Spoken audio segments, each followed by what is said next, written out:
Welcome to a special edition of the Platform Sports Talk Show on a Thursday. I am your boy Smooth along with Bunny. Yeah, she's back. Y'all told y'all she would be here tonight. She didn't come through last night because she had to take care of business and staying the hell things down. Good to have him back. But she's here today and she has a lot to say. Oh, Man. I got a little rhyme going on. About to get signed by our special guest and his promotion, you know what I'm saying? But when it's about sports, It becomes our business. and business just picked up. Who was that? See, there you go. See, that's that ghost. That's that ghost. All right, so Bunny, how have you been? My mind's been heavy because of so much that's been going on this week. The whole shooting in Kenosha, Wisconsin, just, every time the ones that make it publicly, it just becomes just so much to bear. Yeah. We can't change the color of our skin and what we have to endure. And then we see the videos are playing over and over, and it's like, oh, tired, And we got to do it our regular lives on top of Right. the other stuff going on. It's like, so I'm just, change gonna come. I don't know when, how, whatever. It's gonna come eventually. So I know that you saw the show last night, and Stan and I had our say and our special guest last night who did an incredible job, Coach G. Lee. He came through, dropped some knowledge and everything. So once again, we know that yesterday the NBA first started with the Bucks. They said we're gonna boycott and not play. Everybody else followed suit. Kenny Smith from inside the NBA on TNT said, "I'm gonna go ahead and walk off and support the players." A few Major League Baseball teams they didn't play yesterday, and some didn't play tonight. The NFL today they canceled practices. They're gonna have a statement. I think they just actually had a statement today. I believe the NHL today made the announcement that they are not going to do anything as well today. They canceled all their games. People were wondering why they didn't make that move already yesterday, but it is what it is. Exactly. Dexter Fowler, Jack Flaherty from the Cardinals, they sat out yesterday in observance. So, like I said, we gave our opinion, but I want to go ahead and give you the floor now so you can go ahead and say whatever you want to get out from your system, your heart, your mind, your gut, everything. So we can go and give you this platform to go ahead and say what you want to say. On the platform talk show. So, in a nutshell, we've had these conversations for I don't know how long, dealing with race, dealing with police shooting black people, men and women. And even from the show yesterday, you all hit on some good topics, and I chimed in. And some stuff has transpired since then. So I get that, the NBA were postponing games, and then, heard that they're going to finish the postseason. But I'm going to put a star next to that, asterisk. NHL finally came aboard. NFL, out of all people, they should be the utmost of the major sports that say something. And then, of course, MLS. My thing is this. We know you got to hit the pockets. Not coming out and saying anything late. I say I take something over nothing. But what's this one-time thing going to do? That's like when unions and other people strike. If they strike one day to get attention and they go back to their job, it's almost like what happened. What is that for? Just an attention getter. We need change. It has to be ongoing. Now, going back to the NBA, the asterisk is because they said they're going to eventually play the postseason, right? But when? Are they talking about 2 months from now? A year from now? I'm not trying to be funny, but sometimes people think, oh, they're going to play. Okay, go back tomorrow, go back to business as usual. No. We know CP3, LeBron are one of the most vocal social justice. The WNBA players are all on board with this. So I just want this to be not an attention getter because George Floyd died in end of May. Here is August. We're talking about this again. Are we going to talk about this in November? In 2022, we're going to talk about this? I mean, talking, okay, we need change. We have a big presidential election coming up here in 2 months. Okay, talking. What are we doing with talking? No, we need change. And I want to see change. Hitting it to the pockets of people who probably don't care is a way to get change. And we know people with pockets have influence with lobbyists, with governors, and anything that could change laws and policy, holding people accountable.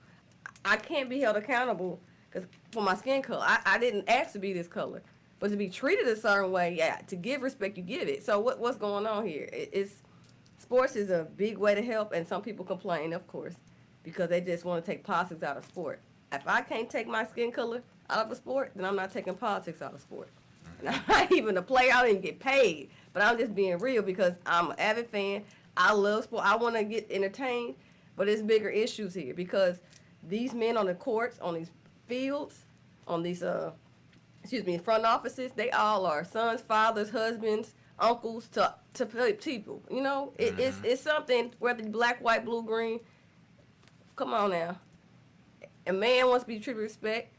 You want to be treated with respect. Why can't we get the same thing? You know, real talk. White men have been doing stuff to blacks for years, centuries.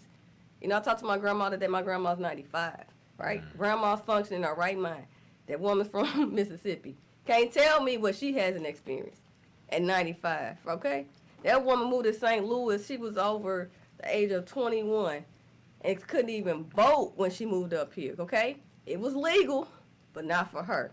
So all this that's going on, she has seen and been through it all. She was so happy, you know, when Barack Obama got president. She thinks she'll see that in her lifetime. But what's going on now, she's just like, unfortunately, she's still used to it. Think of the stuff she experienced in Mississippi and Jim Crow. And, of course, for marrying to my grandpa, the stuff he endured. And then they having boys. My grandma has 4 sons. Imagine how her mind is all them times when my dad and his brothers going out and she don't know if they're going to come back alive dealing with the color of their skin. So, again, it's sports. I love it. I want to talk about it. But it's a bigger issue. And we're going to layer some other things in this show. But that's my little 2 cents. And hopefully we don't have to keep having this conversation. We need to be talking about the changes that are happening. Right. Okay. You brought up with Barack Obama taking over, being president prior to this guy right now. Do you feel that everything that's going on now is a payback for them having to deal with Barack Obama those 8 years? No, I don't think it's payback. Because how some people are saying that everyone's kind of like not everyone, but those certain people are expressing themselves because they're following the leadership of the current president, and it's their way of expressing their feelings by acting out how they're doing. Now we know that racism has been going on before Obama, etc. But do you feel that because now this guy is the president, that is giving them more of a reason to express themselves more? No, that's true. Because of the guy that's in office, people are comfortable and are not being held accountable to express themselves and saying things and actions that are not right or dead, wrong. But as far as payback, no, because they've always had those feelings. When Obama was in office, those feelings were still there. Oh, shoot. It didn't change. Got turned up more than Lil John. Right, because they had to see his face all the time. And they like, man, how they get that? You know, for people who think like that.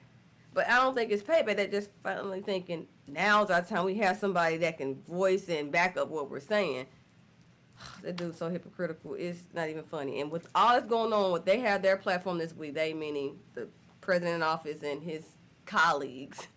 And they're not even mentioning and approaching about talking about Blake being killed wrongfully. I don't care what investigation, what time y'all need. Right is right, wrong is wrong. It's black and white. And you're not even mentioning it, but you're just saying put the fear in people. What? Okay. Right. All I said, if the shit was on the other foot or people had their way, you talking about vigilantes? They're not talking about vigilantes against black people. They're talking about turning on white cops. Hit up your wife, your house. Now how would you feel? Right. If y'all feel like we can be targets and you get away with it, shoot on the other foot and we start targeting you all, how would you feel? You would see laws and jails filled within 10 days full of people if they were doing it, of us. Yep, that's true. For those watching for the first time, usually we are on Wednesday nights, but tonight we have a special edition. Our guest, he wanted to come through, had a issue that we're going to discuss on the reason why he wasn't here initially. Something crazy. But for those watching, if you want to leave a comment, if you're on Facebook and you want to leave a comment, I know he started a watch party. You may be leaving comments now, but so we can see it, for the world can see, so we can interact with each and every one of y'all to the best of our abilities. You have to go to our page on the Platform Sports Talk Show on your screen. So no excuses. It's right there on your screen. No excuse. And then leave your comments so we can interact and we can show love to our guests. Isaiah Thomas the other day brought up that, like, let's say, for instance, we on a cruise, or we go out the country, whatever. When they ask us who we are, they don't say, well, no, we don't say, oh, we're Black Americans. We just say we're from America. Exactly. That's how things need to be treated. It shouldn't be, oh, you're a Black African American from, you know what I'm saying? All this extra stuff. It's so extra. Real talk, you all. So currently, I'm looking for a job, right? I've been filling out or submitting resumes left and right. And legally now, for every time I submit a resume, have to fill out my gender and then my racial background. And every time, it's mind-boggling to me because I'm so confused. I know my race and ethnicity, but why is it you all have a list of Black, in parentheses, not white, or Black, in parentheses, not Hispanic. Then you have white, not Hispanic. Then you have then you have ethnicity. Then you have Asian, Pacific, and all this other. I'm like, what is all of this needed for? I know why, of course, because they don't need data that show that they're not discriminating, that they're trying to be more diverse.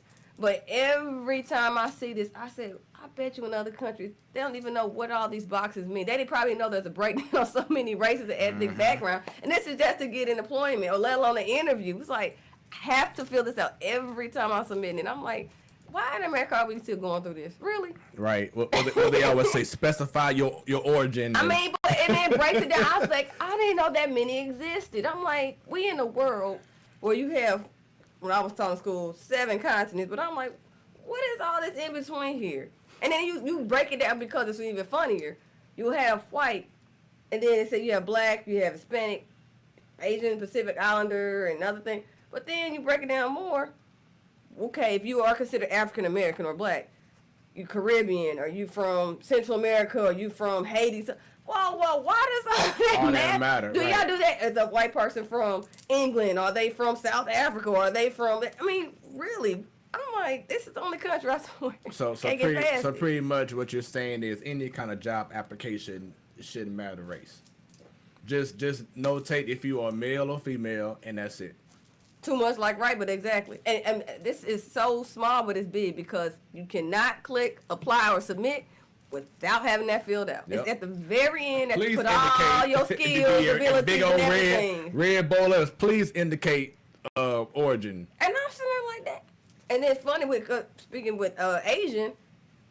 My old job, we're talking about a lot of times people say people of color, right? When you think of people of color in America specifically, usually it's Black or Hispanics. Or sometimes people say Black and brown people. Okay. But with people of color, that now is grouping people from the country, Indians. Because they're considered having colored skin. Mm-hmm. So then they'll put them with people of color. But if you look at diversity, breaking down numbers, Blacks are more oppressed or getting discriminated against, furthermore, than Indians, specifically in the tech sector. And tech support, things like that. But it's like you always have the numbers looking good, or we do get people of color. Well, somebody that's from India and somebody that's from America that happen to be Black is not getting treated the same, let on the same opportunities. Right. But, again, it's a lot. So, on a lighter note, do you have a comment? Someone who you may know now after last week says, I love the shirt, Bunny. Hey, Shouts out to Coach Anthony Booker. He did a great job. Great young man last week, man. Definitely held things down. He doing big things for his basketball academy. Mm-hmm. And as you are rocking his bookmark basketball shirt. Support the Black business. Hey, I'm all about that. Own, you know what I'm saying? That's what it's all about.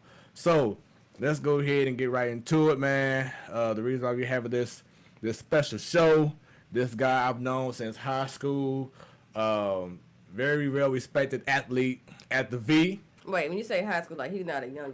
He's not like Coach Booker. He's not that young. Okay. I was gray in my hair. No, but this guy here, man, I'll have to say personally, he was really one of the cool, down-to-earth people towards me. You know what I'm saying?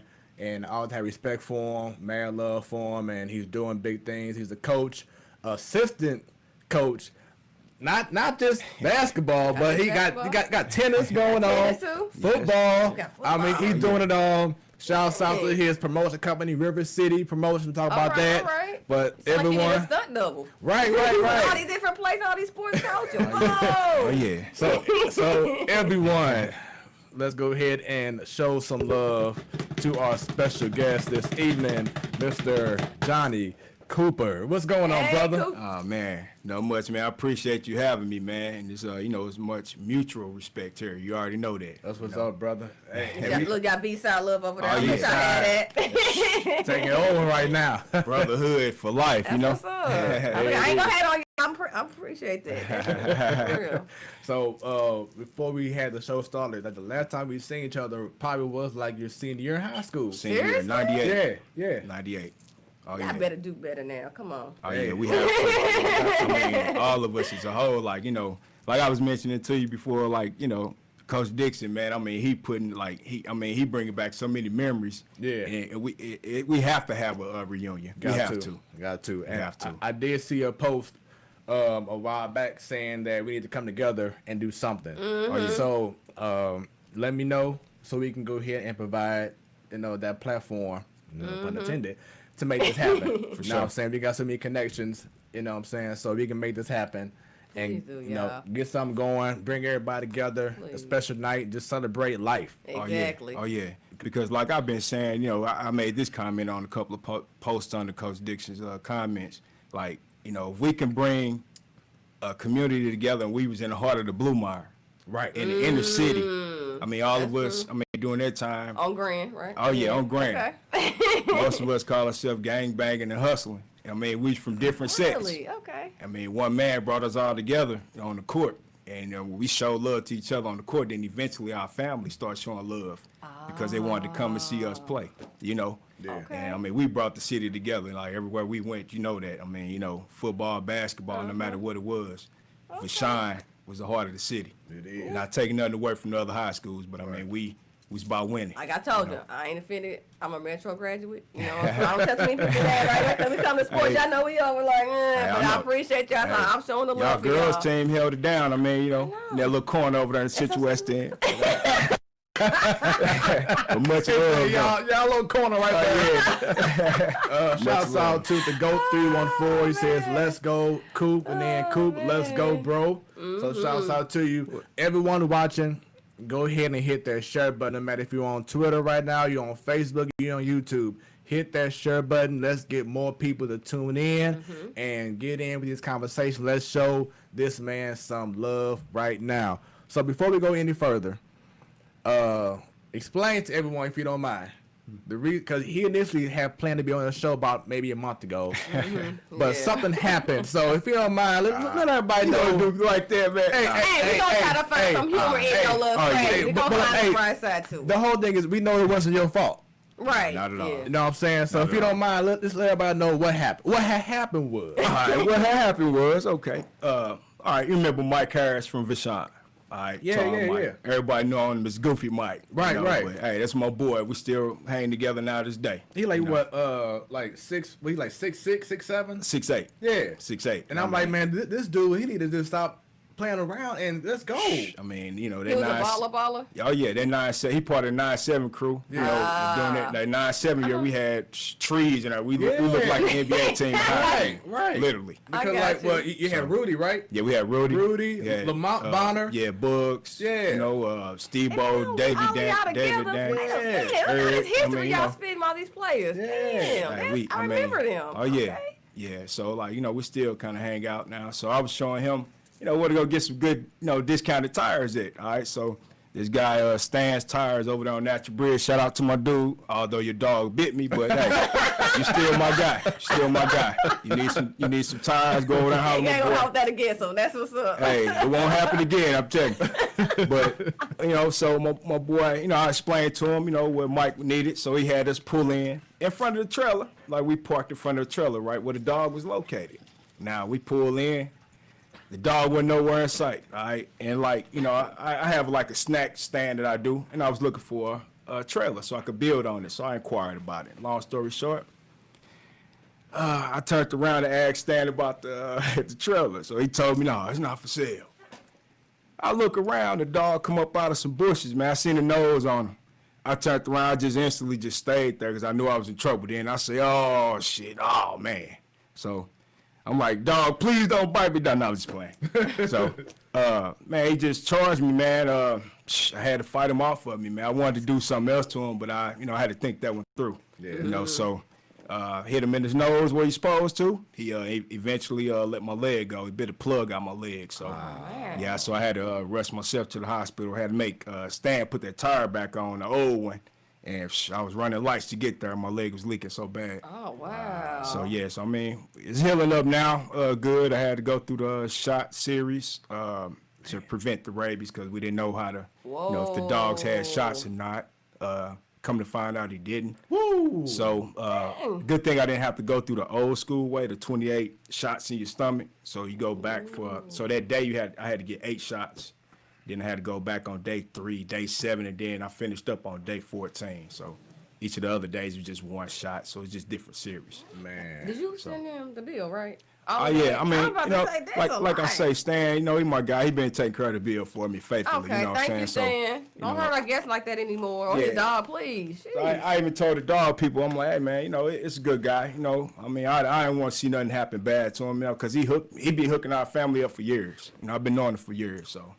So, does he now have a sign that says beware of a dog? That's the thing. With no signs in sight, they magically appeared probably like I say 4 days later. Magically. When the people come up there, so they magically appeared. So the owner was an asshole though. The owner was an asshole. The owner of the property. And what's crazy is that this happened the day of you supposed to be on the show. Yep. I'm like, man. Crazy. So I was pissed about that because I want to try to stick to my words, I got you. Hey, like you said, it wasn't your fault. We held it down for you though. Oh yeah. But in the meantime, I'm sorry that happened. Appreciate you holding it down and appreciate you inviting me back, man. And then thanks for getting at me and saying, hey, I'm ready. You know what I'm saying? Yes, sir. Because I definitely want you to be on the show and have your story be told. I have people getting at me like, oh yeah, Coop, that's my dude. I want to see him. I want to support him the whole nine. So once again, shout out to everybody. For those on Facebook, if you following Coop, make sure y'all go to our page on the platform Sports Talk Show and leave your comments so we can go ahead and interact with you.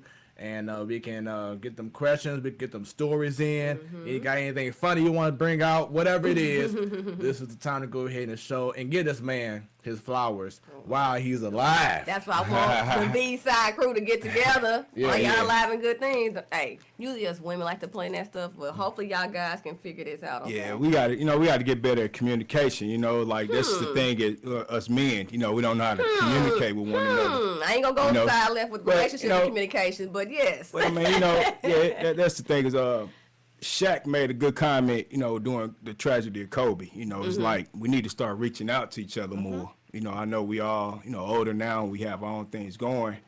But, hey, we just got to start picking up the phone and checking on each other, family members and all. Right. It only takes 2 minutes just to say, hey, just checking on you. That's especially because y'all guys in general, since y'all don't, I guess, talk kind of like us women can. But if you do a 2-minute conversation, you can still find out so much in so little time. Yeah. Somebody, or if you can't talk, text. Because I just random people. Hey, what's going on? You on my mind? How you doing? That's it. Yeah. You also can kill a lot of old beefs that might have been there too, all just by talking. And that's the biggest thing. A lot of beef start with misunderstanding. Oh yeah. You know what I'm saying? Like I heard. I remember this is game that we used to do all the time.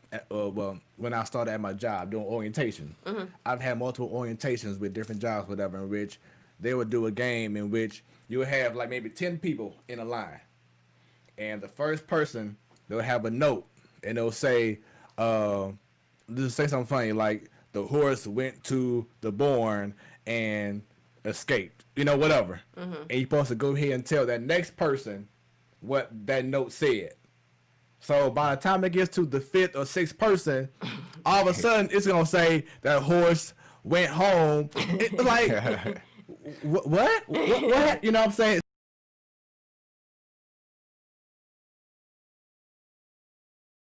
What? He said this? What? I heard And the knowing, streets. that the initial person probably didn't say nothing close Right. to what happened, but because people are taking things and running with it, all of a sudden now they're trying to have beef. Oh, Yep. you say the streets is talking about this. The streets Yeah. said you said this. The streets said, hey, dude over there. We like, the streets? Right. Who's in the streets saying this? You And, know? and we know, like you alluded to earlier, about how bad it is right now with how we're being treated as black people, but we don't make things better within ourselves. That's a whole other issue. I know. In which, hey, this is the time to talk about it because we have to discuss this. That's why I brought up last night to Coach Lee, like, what are we doing now to educate people to know how to handle police? Because walking away or saying F you, that can lead to you being paralyzed or being dead. Like, what can we do to educate ourselves? It don't matter if you're young, old, whatever. What are we doing now to educate ourselves or others on how to handle adversity, how to handle authority figure? So I'll chime in on that. Like I work at the Opportunity Center. Shout out to Hazelwood School District. It's within here, Hazelwood School District. When I first started out there, I brought a program called Gentlemen's Club of Character. And the Gentlemen's Club of Character is to help our, young men to, try to make better decisions. And part of the things that we did with that program is bring in different guests. So we brought in police officers. We brought in, like with Devin Alexander, he even come in. We from the same neighborhood. Shout out to Devin Alexander. He came out, just bring different people in to speak with these kids.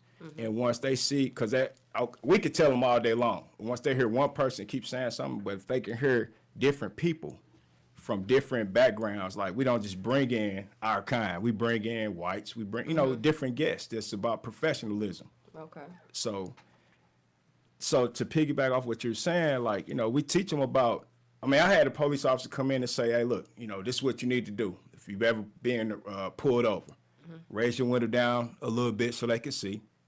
Have your IDs and everything up top so you won't have to reach for anything. And every move that you make, let the police officer know, hey, look, officer, I'm going to do this, I'm doing that.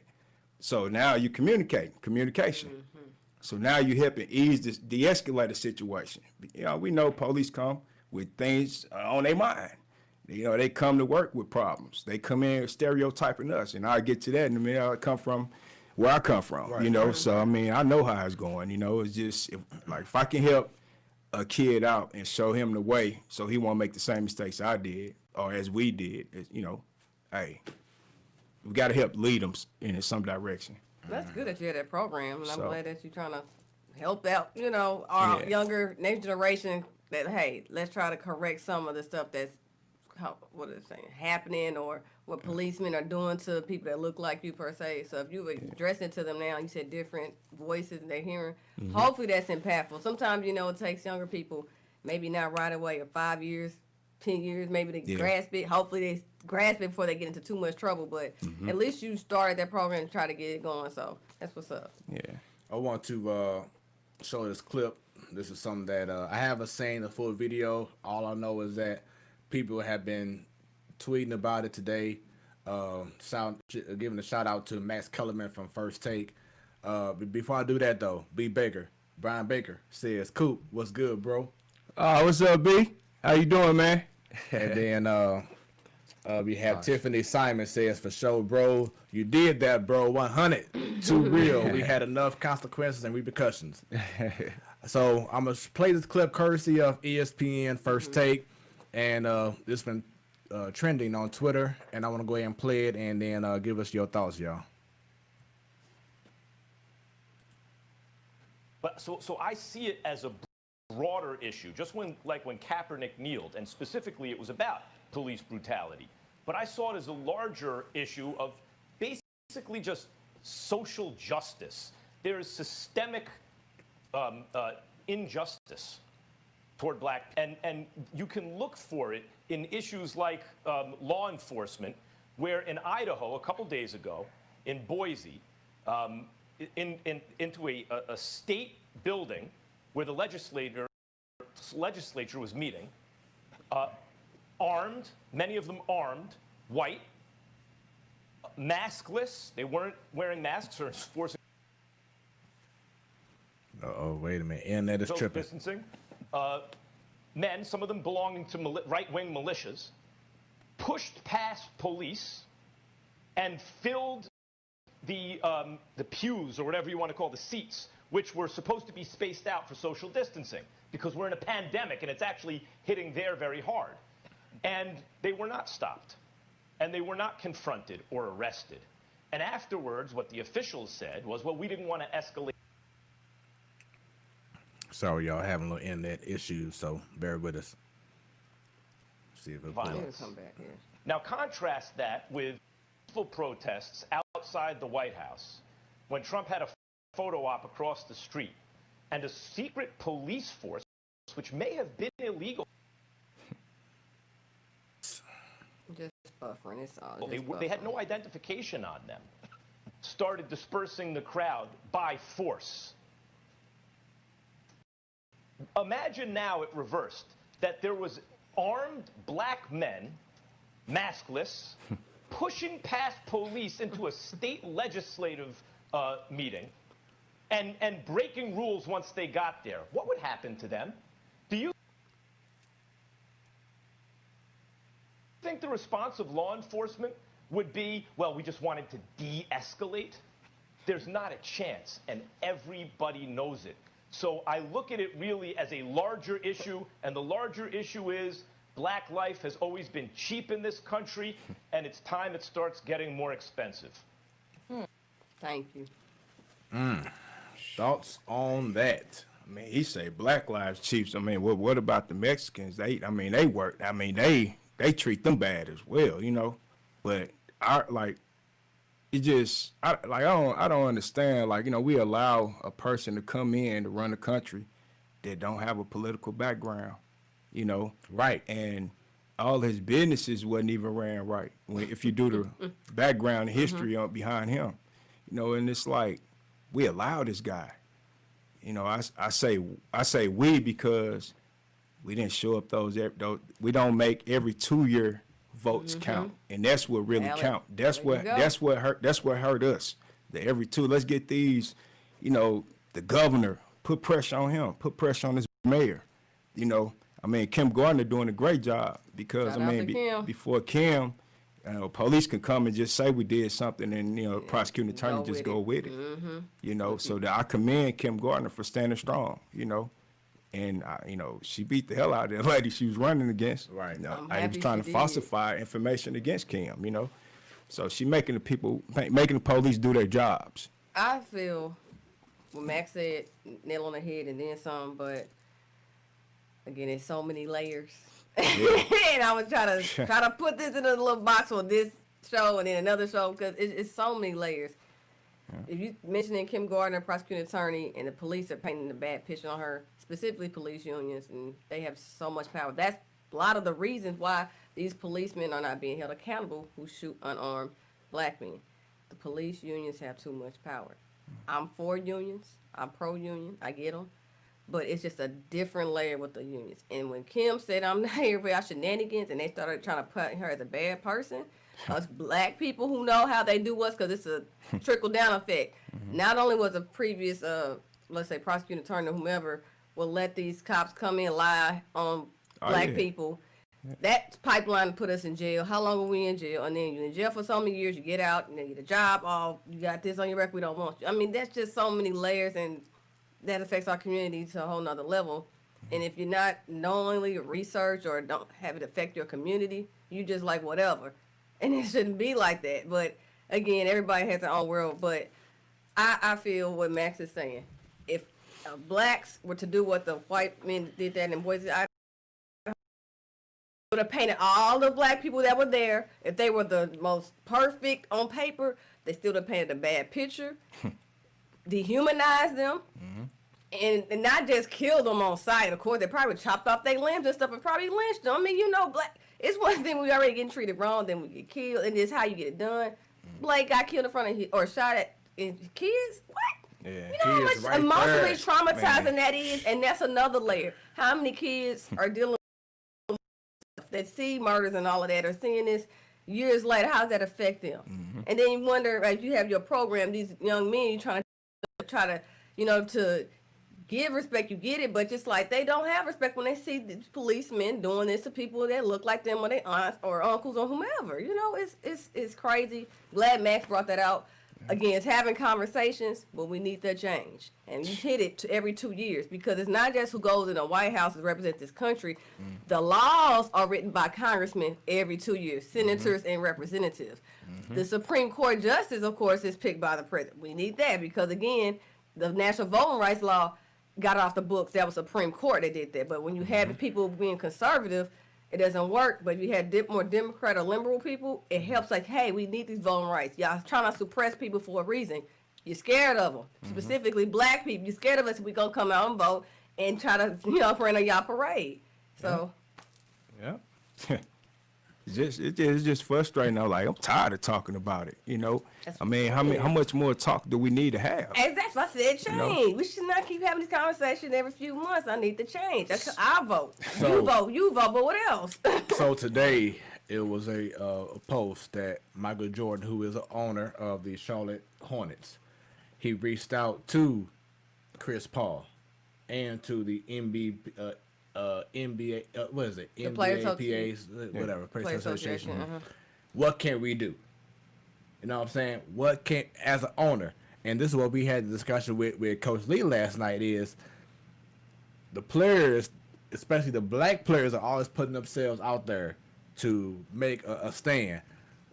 It's time for the owners, because majority of the owners are white and have money and influence to the governor's mansion, to the mayor's house, to the lobbyists that make law. I've been saying this. Well, I mean, I got a small little platform, but who runs the country on paper? You can say the president and congressman, but it's actually the lobbyists. Why do you think half these congressmen think of these stupid and crazy laws, especially that hurts us? The lobbyists give them the money.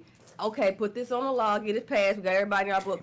Law. What? Yeah. But that's money. Those owners, how many times do you hear who CEOs and these owners are friends with your boy in office? And they give it $1 million, $100 million, whatever, to their campaigns. That's not just for tax write-offs, clearly. Yeah. He's a lobbyist. He's a lobbyist. He's a businessman. He knows what's, you know, he got so much under the table stuff going on. Come on, man. So if your boy Jordan is an owner, and not too many people who look like him probably would, even stakeholders in MLB even that are black, this many, get your friends, expect me as a player on court, we friends, I need y'all to step up. That's why I was saying when George Floyd happened, I brought this to my pastor. I said, hey, I'm all for people talking about it. Yeah, white people protesting. We don't have enough of rabbis. We don't have enough people who lead mosque. We don't have enough people that are Catholic priests to be protesting with us. Don't just say, hey, we with y'all. Show me. You got y'all church members that's thinking wrong. Speak about this. Be out there with us. Breaking news. So the NBA players have officially challenged the owners. Good. Because I thought they was going to play today. Because when I told you, I said the asterisk when they said the postseason will continue, they never said when. It could be 2 months from now. But thank you for calling out them owners. MLB, call out those owners. NHL, MLA. Anybody that's making money, I don't care if it's only one black player on your team. You know, right is right, wrong is wrong. Get out there and speak up. You know what else that I feel that we're not doing enough of as blacks? We're not marching when the stuff happening in our own communities. Right. So of course nobody gonna take us serious. I'm just saying, just think about it. I mean, we turn eye to what's really happening because snitches get stitches. And then we don't, like, how can you show love to someone, on the other hand, that killed your family member? So we stuck in the place where they not taking us serious because they feel that we're not taking our own serious. But you're suppressing us. What you do with people? You throw them in the box, and we could use the crab in the bucket. Right. You know. Right. Someone steady trying to pull you down, trying to figure out how the way to get everybody out. You know. But I feel that we got to start taking our own communities and our own neighborhoods serious. You know, I was thinking about, like, possibly, want to go around the neighborhood communities, and I wish I could get the churches involved. You know, because you're sitting in communities, open up those doors. You know, Right. come on out. Don't just be there on Sunday or maybe Yeah. even Wednesday. If it's in your community, and we know specifically in St. Louis, North Side, Yeah. West Side, even bit South Side.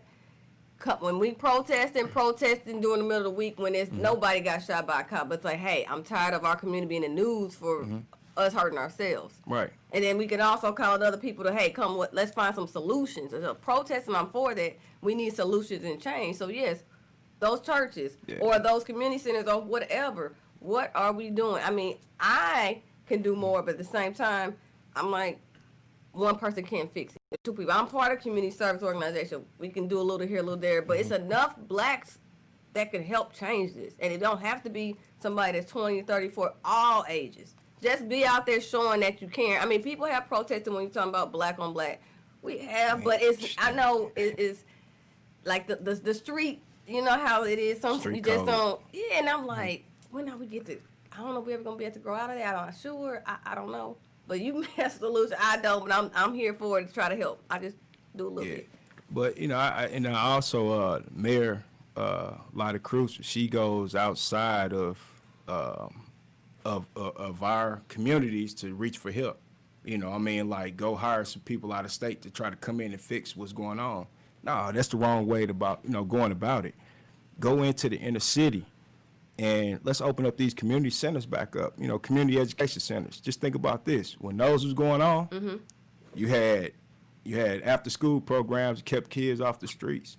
Their parents was in there while they was there getting a job trade. They was doing, getting certified for being a registered nurse and things like that. I could say that because Clay School, that's my community down in Hyde Park neighborhood. They had their community center open. I mean, you had a lot of people going in there to get jobs. I mean, you just had a place to go. They even had Freedom's House down there. It was open, tutoring.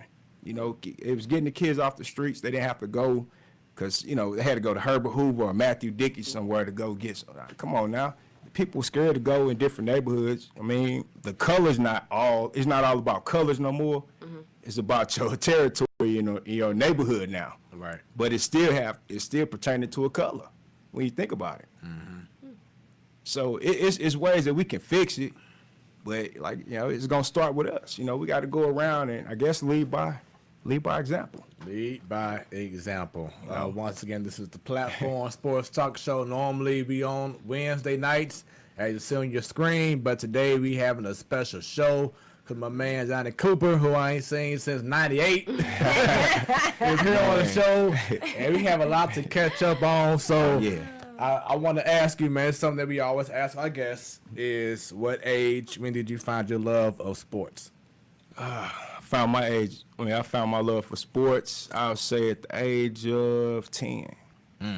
Age of 10. So I had other things going on, like I was like trying to be like my big brothers, try to get money. So I had other things going on. I wasn't worried about sports. You sound like Master P in there. It was true. I mean, from my father to my cousins they got money. Okay. My father, he was the only one that ran the crap house in the neighborhood. Right across from 5th District. So I seen a lot at a young age. So how much of it was a temptation to take that other route and not take the route of sports? I tell you this, man, like where I turned that curve at, like when I was in 8th grade, my 8th grade year, I kind of got caught up, and I tell in the Gentleman's Club of Character, I share this story with the students. I mean, I know it's an educational setting, but that's the only time that they have a voice. We talk about real life situations. So I kind of got caught up in Nottingham Middle School, selling weed. Wow. I was selling weed to the teachers. Wow. I ain't gonna say no names, but this guy who caught me, he's a politician. He was running for to be a politician. I ain't gonna say his name out of respect, But I thank him for that though, because they helped me. My mother, she was bringing me back from a 10-day suspension. We kicked off a riot with some Bosnians at Nottingham. I mean, I was bad, man. Wow. Just trying to I was showing out for a reason. I'll get to that. But come back from our suspension, like me and my boy, we went half on some things, you know, on some weed, you know. So he didn't show up to school when our due date to come back. I come back, I ain't see him. I had this stuff with me, with mine. So I already knew what somebody wanted before I got there. So I had theirs kind of stashed, and I, you know, telling my mother when we walked into school, I'll be back. You know, so I go to my locker, put everything else up, and I'm going to make this transaction before I come back to the office. Well, Nottingham was a one-level school, so the gym was like right in the middle of the school. So I tried to cut through there, but this one guy said, "Come here, where you going?" I guess he thought I was skipping school and not knowing I came back, but I had a medicine bottle in my pockets. It was kind of sticking out. My first mind was to run out to school, but I got my mother in the office. You know, she bringing me back. So that right there was a turning point in my life. You know, the music teacher, he knew that, like, I played RBI World Series baseball for the Little League. Like, it's called Little League World Series right now. Right. Yeah. RBI. Yeah. I was part of RBI back in the day. Oh, yeah. So you know how serious it was. Yeah. Oh, yeah. So with that World Series traveling team, it's like you had everything from the St. Louis Cardinals head to toe. You know, we played at Busch Stadium. So we was the team that represented St. Louis, but on the World Series stage, we went to New York and played against like Japan, Tokyo, Cuba, and stuff like that. So that's when I found out baseball not for us. The Cubans and Dominican Republicans play year round. You know what I'm saying? Right. They never stop. But yeah, but it kind of helped my arm out. You know, I was pitcher. I played everywhere. But this music teacher, he knew what type of athlete I was and what caliber. So he made a phone call. Next thing I know, I had to go to Saturday school right across the street from Cardinal Glennon called Gardelet or something like that. So I used to go in there, do my work, put my head down, go to sleep, you know, because, like I said, I was hustling, you know, like, you know, I do my work, but, you know, I put my head down. They say, why you in here? You getting all A's and this, that, and other. But, like, it was kind of boring to me. I was fascinated by money. So, you know, it's like, you shouldn't be in here, man, this, that, and other. So next thing I know, someone called my mother and told me to report to Vashon. So that was my second That's chance. what happened. Okay, I wasn't never supposed to be at Vashon, you know. My next question was, how did you end up going to the V? So yeah, a music teacher made a call for me. He believed in me, and I didn't let him down, you know, because the rest was history. You know, I went and did what I had to do. You know, in the Saturday school, I finished early because, like I said, I was doing all my work. You know, I just got bored with it. And yeah, so I was supposed to go to like Bishop DeBerg, St. Louis U, Roosevelt, because I was staying in Central West End. You know, so yeah, so that's how I kind of ended. That's how I ended up. I didn't know we had Saturday school back then. Yeah, it's called Gardelet. It's right across from Cardinal Glen. It's still there. Because that's CA was originally, Career Academy was right there, so it was the building right next to it. It's a school setting. Yeah. So, leading into going to the V, who were some of your influences that was like pushing you in regards to playing sports? And actually before that, what sports were you playing as a youngster?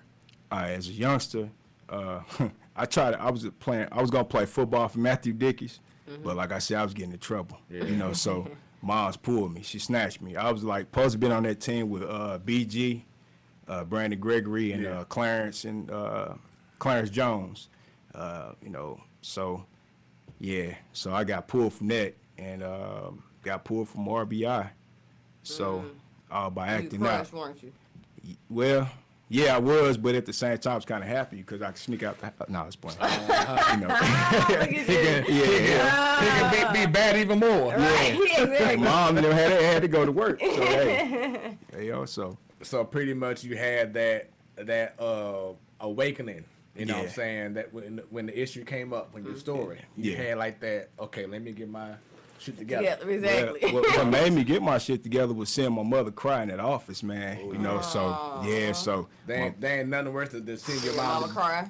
And I was the youngest, you know what I'm saying? Like everybody else grown, like she already went through so much heartbreak with them, you know, my brother and sisters and stuff going through certain situations that just made me think about life, you know, totally different. And you know, that's why I want to personally give a shout out to my mom, because I know that when I was a youngster, like she didn't miss no games. You know, she made sure that she was there. She made sure that I was doing right with my books. Yeah. Like I recall back at Gateway Christian, my middle school, we had a tournament, and like she didn't have me play that first game of the tournament because of my grades. And then I was hurt, being on the bench, seeing my team playing, knowing that I should be out there scoring 30 points a game. You know what I'm saying? But she had to lay down the law. Oh yeah. You know what I'm saying? And then she was like, I think in between the second game, she was like, "You can go ahead and play." And Got to act hey, right, huh? you already know. I ain't gonna mess Act up right. again with them grades Got or some whatever. good act right now. So mom, shouts out to you. The all time, I think I said this before. The only time that she missed the game was because she couldn't find the location to the game. That was the only time during grade school, Crazy. going to high school, that she missed a game because she couldn't find it. And That's crazy. That's a lot of games And that you she know wouldn't it killed make. her because she wanted to be there to Oh support. yeah. She was always there. So to the moms and to the dads out there, man, shouts out to y'all. And stepdads too, Yeah, Some- exactly. some stepdads They step up, Yeah. play a role. I didn't like mine though. He said, I I ain't didn't like like mine. mine.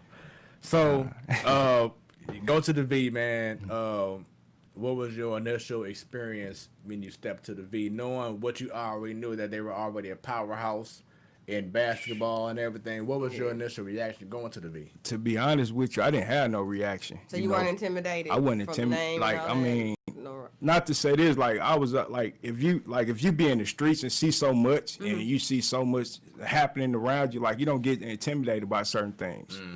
If you go through certain things at an early age, if you get what I'm saying. Makes you tougher, for real. Right. Yeah. Thick skin, you just.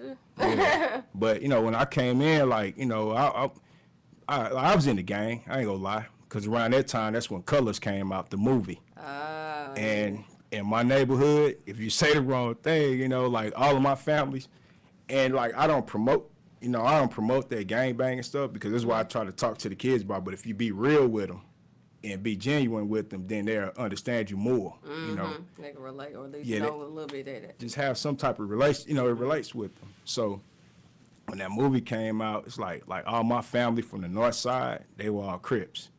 Well, where I had to grow up at, it was Bloods, but it was a block that separated Crips from the Bloods. So they ride on us, ride on them, they'll sneak up on us and this, that, and the other. Like I ride past there now, and like I have took my kids over there and took some other guys, and I was just like, look, this was a war zone, and show them like everything, So because I don't want my kids to be blinded by nothing, if you get what I'm saying.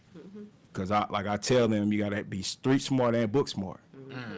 And that's the motivation I came in with Vashawn with. It was crazy. Like you said, you had your Crips, you had your Bloods, and then you go into a school, it's all blue. Nah, Vashawn was blood. Yeah, but you saying the color. Right, Yeah. exactly, color-wise. Man, people had Band-Aids. People had Band-Aids over those, man. The Band-Aids was in. Oh my God! So the school was still saturated with so much gang members. By the time y'all 15 to 19-year-olds, it's deep in gangs. Forget we in high school, but we not actually doing schoolwork. We just gang territory. We just gonna see what we can recruit, mess with, sell. What I mean, y'all using the school. Well, that's just like okay, if you think about it, Beaumont is in the area with all Crips.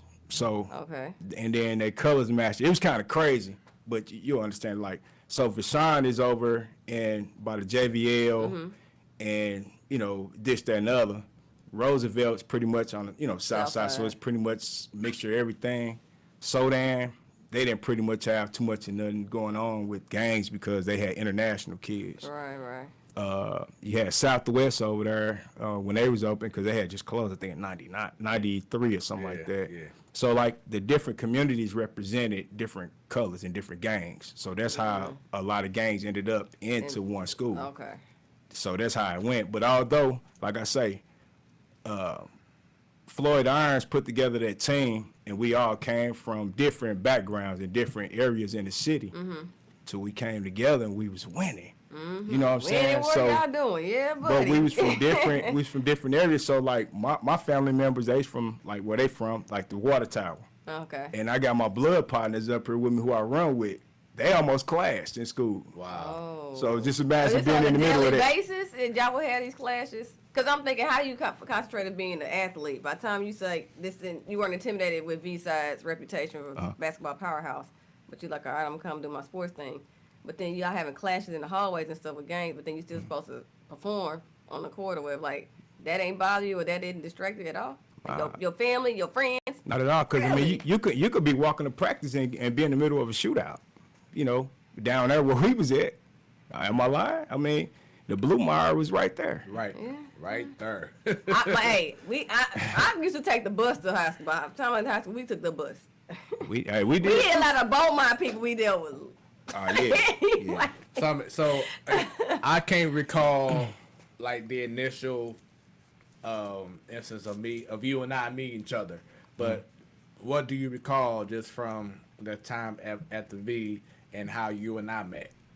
I think me and you met. We met. I believe like we met through a tryout. I believe. I don't know if you came in for basketball because the tradition of. Okay. So what I'll say is, because I was playing with the freshmen. Right. My freshman, I was playing, and my very last game was at VAP, which is watching right now. If not, you know, whatever. But that was the same night that VAP. I knew it was coming. Yes, that was the same night. Right, come on with it. That's why I said, "Oh, man." Yes, that was the same night in which VAP surprisingly beat the V. Yep. And after that game, after the game that we had with the B team, which we won that game, Coach Irons got at Coach Orms was like, hey, I want Fred on varsity, and that's how I was able to meet Johnnie Cooper and Rudy and the other guys because of your gang. Irons like right. You need to be with these dudes. Right. Hey, believe it or not, Fred, man, like me, Q. Yeah, me and Q and Love and Joe, man, we were sitting there talking. Like, we would have, like, conversations with Coach, you know what I'm saying? Like, because that year we didn't have no height. And we was trying to figure out after that game, because, like, leading up to that game, let me back up. We didn't even take the bus together as a team. It was just something about that day. Like, it wasn't your normal Vashon traditional game prep. We took the bi-state to the game. Like, we had street clothes on. We had our street clothes on. We didn't have our travel gear. So it was just something about that whole day from like the morning to that day, And so they got us that day. I heard a lot from Big Lester, man, like Big Vincent, man. Like, shout out to Vincent. He worked out there at Hazelwood School District as well, and we coached together basketball out there. So yeah, I heard a lot. Man, I mean that mug made the news. I mean, the poster splash, the radio. It was because y'all not supposed to lose to any at least PHL team. Y'all not supposed to. Well, I mean, it's like this. When I woke up that morning, I was hearing it on like I think what was it, 104 point Magic one. I don't know what it was then, but 108. I think it was 108 then. Magic 108. Yep. So, man, hearing them, man, on there just bragging about this, that, and other. I didn't even want to go to school that day. I started to skip. For real. But yeah, they mentioned it a lot. I mean, shout out to them for doing that, though. But that's that tough loss that y'all needed to get y'all together, too. Hey, you know what? Everybody got to go through at least once. It did, because we went on the road. We got counted out that year because we didn't have no height. Right. 97, we lost all the height. I played center. I played center the senior year. How tall are you? 6'3". And your usual position was like what? Shooting guard, small forward. No, I came in as a point guard. Yep. So that's why I got the nickname 1 through 5. That's what it's like. Got you. Yeah, but little people know, man. I tried to transfer my senior year. Really? Yeah. I didn't know that. Magically got blocked. Wow. Magically, but it may have helped you though. But you was. No, it was for a reason. Like, he came to my classroom, and I was getting pub and football as well. So I didn't start really taking football serious to my junior year. Because like I said, I was playing baseball, but one day I was in practice and I was just throwing the football around, and shit. Coach Dixon like, hey man, shit, come on over here, man. Work with the quarterbacks. Yeah. So it worked from there, and so when my stock started going up in football, I guess Coach felt some type of way, because he came to Miss Jordan class, pulled me out. You either gonna choose football or basketball. So it took until your junior year to play football? Yeah. Wow. That's when I started taking it serious. Okay. Yeah. Okay. Yeah. Okay. Yeah. So, as we discussed sports in high school, at the V, basketball, baseball, football. Yeah. Hey, you got Tennis too, I'm about to say, or soccer? I What? played tennis when I was going through Matthew Dickey's. Okay. Yeah. So Okay. Soccer, volleyball, and I mean, you like an all-around athlete. I what else mean- am I missing? You know, I look at those Cricket. sports as exercise. You know what I'm saying? Like tennis, you work out all your muscles. Yeah. But at the same time, I know how to play. And Okay. and what's Little crazy to me was I had no idea that we had a tennis team, and then until you come, Mr. Northway, Yeah. he got at me like, "Hey, I want to revive the soccer team, and I want you to play." Right. I'm like, we got a soccer team? Right. You know what? And then we ended up, my senior year, being right behind Sodan and winning the PHL. Yeah, Sodan was tough. Yeah. Well, clearly, you know, we're on a team, a lot of international players. yeah. Talk about it. What y'all saying? Man. Let's talk about football, man. So you said that coach got at you like, hey, let's get you as a QB pretty much. Yeah. And then I saw that you left a highlight video a few weeks ago about it was a touchdown that you threw, but it's tell everybody about your experience about being a QB for the V. I saw Charles Williams recently post about a lot of talented QBs that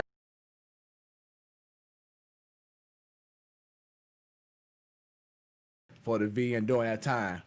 All right, my experience, it was kind of, I don't know, because like that 9-7 crew was like, I mean, they was our big brothers. And it's like, they was so tight-knit together, you know, that they had a bond that was unbreakable. So the experience is like being the quarterback, you know, just being, it helped me be well organized, and it taught me about structure, because you're a coach, as a quarterback, you're a coach on the field, you know. And then once I started getting Coach Parker and Coach Dixon, they started letting me get like freelance with the audibles, because I would know how to pick a defense apart. Okay. So when they started giving me the freelance to just go ahead and do audibles, I would switch the plays up to benefit our team. You know, sometimes the quarterback sneaks and C-Dub would get mad at me, man, you know. Put me 21 dive, 22 dive. But yeah, so, but one particular incident, I felt that we could have beat St. Louis U, that I still, like, I be humble, man. It's like, I be wanting to say stuff, but then again, I don't, because you never know when you need somebody later on down the line. So, and then, like I said, it was our big brothers, man, but I felt that we could have beat SLOU that year if they would have left me back there. And I think we lost about 7 to 10 points, man. And Now I think this about guy, it. Now I think about it. So was it you and Slack that was coordinating? yeah, like I say, Slack was a senior, but Yeah. that particular day, my dude came back. I know you heard the story over and over again, man, about his whole family being killed and shit like that, man. You know, he come, and it just messed the whole chemistry up when they put him back in. But like I say, I respect our 9-7 crew. You roll with your brother, you know. Yeah. So if I had that receiving crew from that 9-7 year, we won state. We done won state that year, Yeah. you know. So what would you say sports-wise is your first love? That's a tough one there.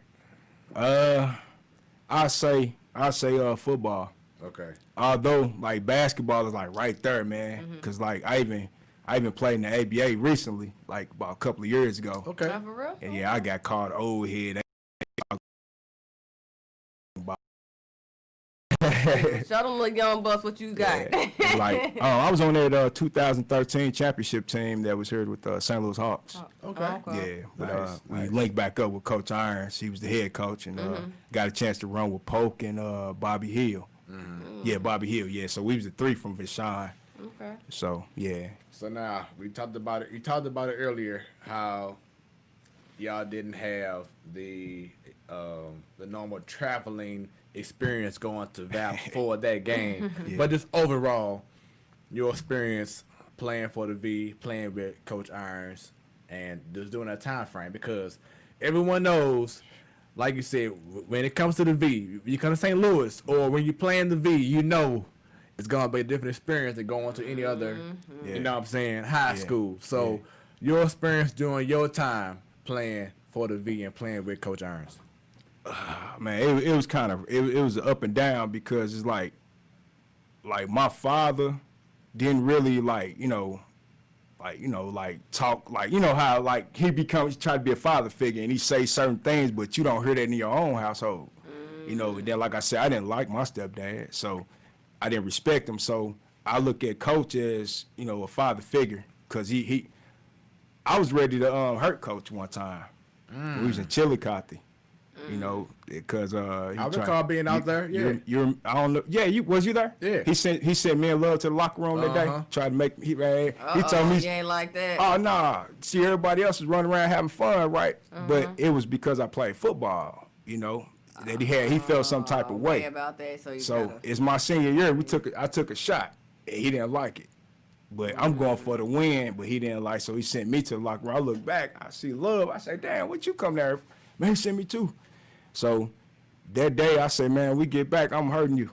So he came to my father's house, knocked on the door, man, and just told on me.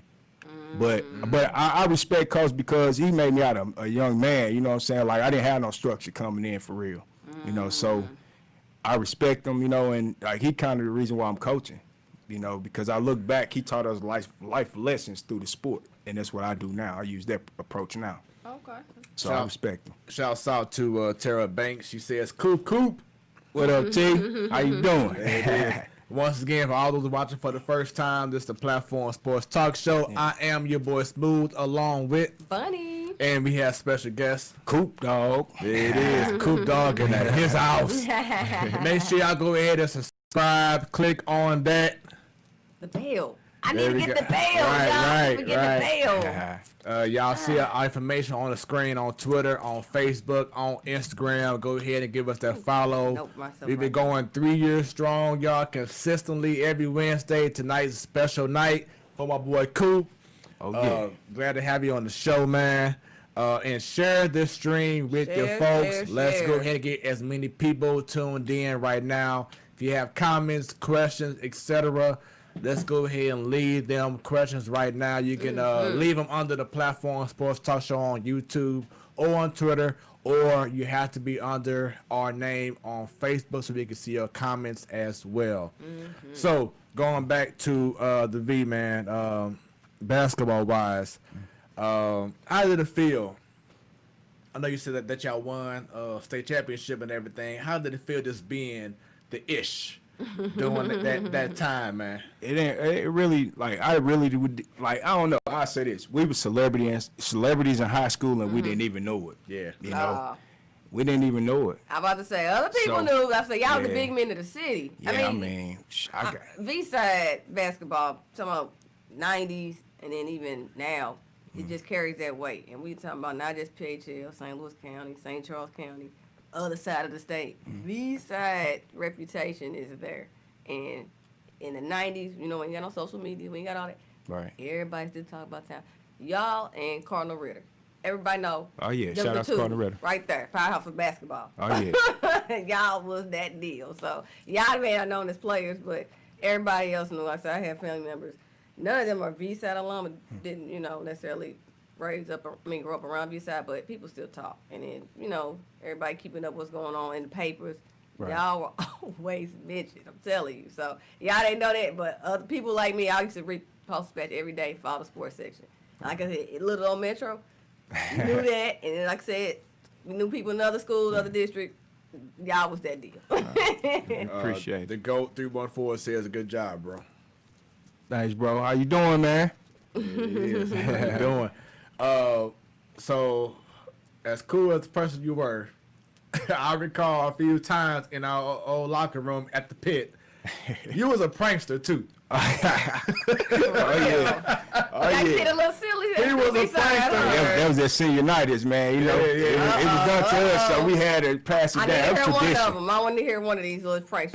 Come on, I'm here for the laughs. I can recall telling somebody, coach wanted them on the bench, like, they go check in, coach look around. What the hell you doing? Cuss him out. We down there laughing like, Yeah, so like stuff like that, or we might hide your shoes, or you know, we might put some in your locker. We might do something silly to you, or we might jump you out of town. Oh wow. Yeah, that was a tradition. Yeah. So just imagine, man, like my freshman year, Rudy and all them cats, man. Me and Quentin used to be running like a mug, man. I bet. Me and Quentin, we started off as freshmen and we finished as freshmen. So that's like that's why we got that tight bond. But I got bonds with everybody else, but Q, that's my dog, you know.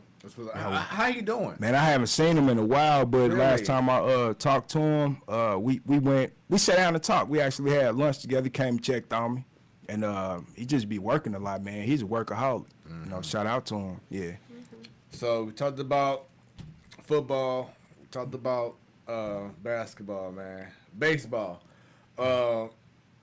You were so talented, man. I had to say this. You were so talented in everything that you did from my point of view. Thanks, bro. Like, it was to the point that I had this man as a creative player on like baseball games as a straight pitcher. up. Like when I saw his game, he kind of reminded me of like Doc Gooden, cause he was our pitcher. Like when I played baseball, he was our pitcher. Oh yeah. And so he came with it. You know what I'm saying? So Oh yeah. Throwing that heat. oh Curve. So I yeah. had a curve that'll make you came with it. that'll make you Okay. drop to the ground. Yeah. Oh yeah. Yeah, so like when I was playing games like the OE sports games and MLB The Show, I used to have you as our pitcher. Oh yeah. Because you was talented, man. I'm like, man, appreciate it, man. gotta add look, you in. so he breaking ankles on the court, breaking ankles at home plate. Boy, I tell you, talented. Hey, having knees buckle, everything. So just explain about your experience playing baseball at the V. My experience playing baseball, I came in, one of my RBI coaches, I believe he talked to Coach Smooth, man. Coach Smooth, RIP. He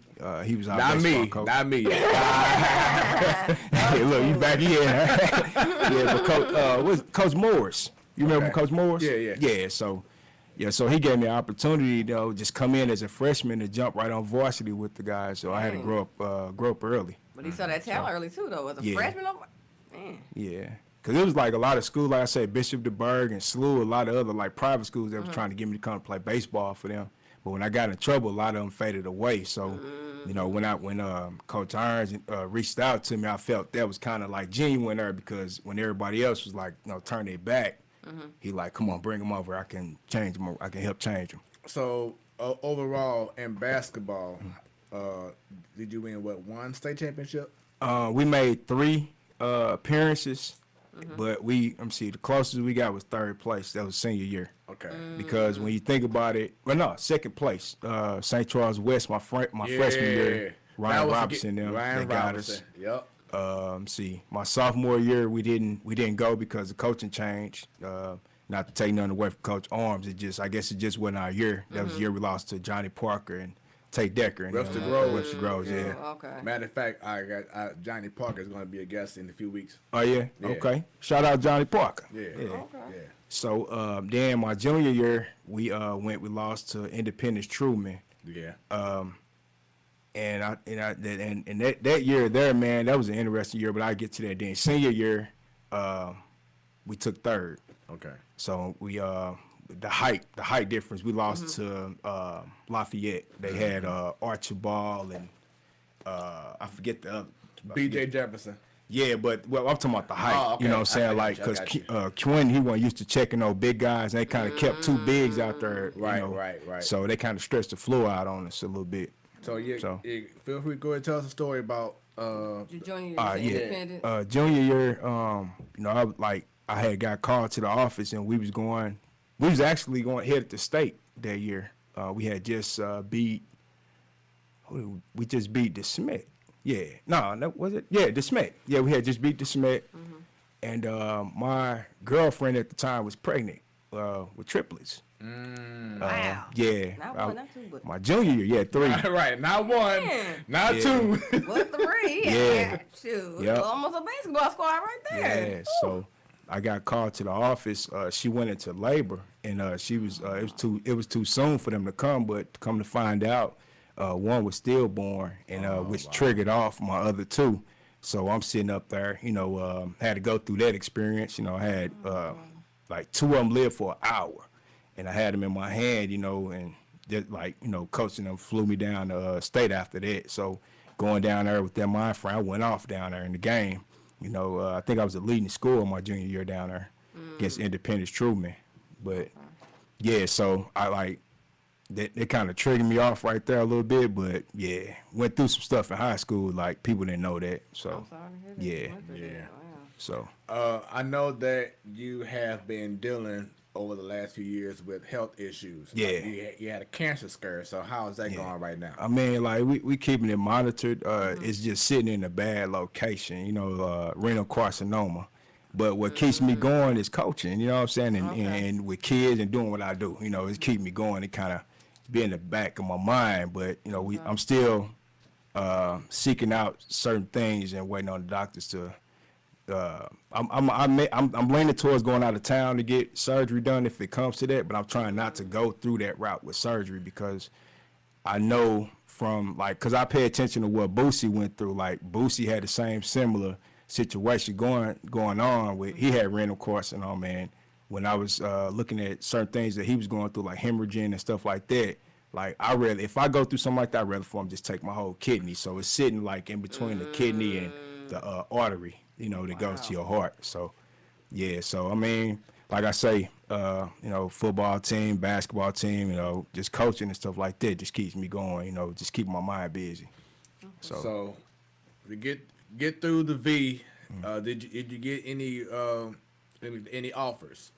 Yeah. Whether it's basketball, football, or baseball. Well, I had like so many offers to choose from. You know, I was blessed to get. I had a trial with the Tampa Bay Devil Rays at the time for baseball. Okay. The Oakland Athletics came in. The Pittsburgh Pirates, because like when we was playing RBI, we used to go to those places and play at their stadiums. Oh, so So, the like, scouts was already yeah. What y'all was doing. Okay. Like now they got it, you know, that little league stuff. Like it's there now. If we had that, yeah, it would have been.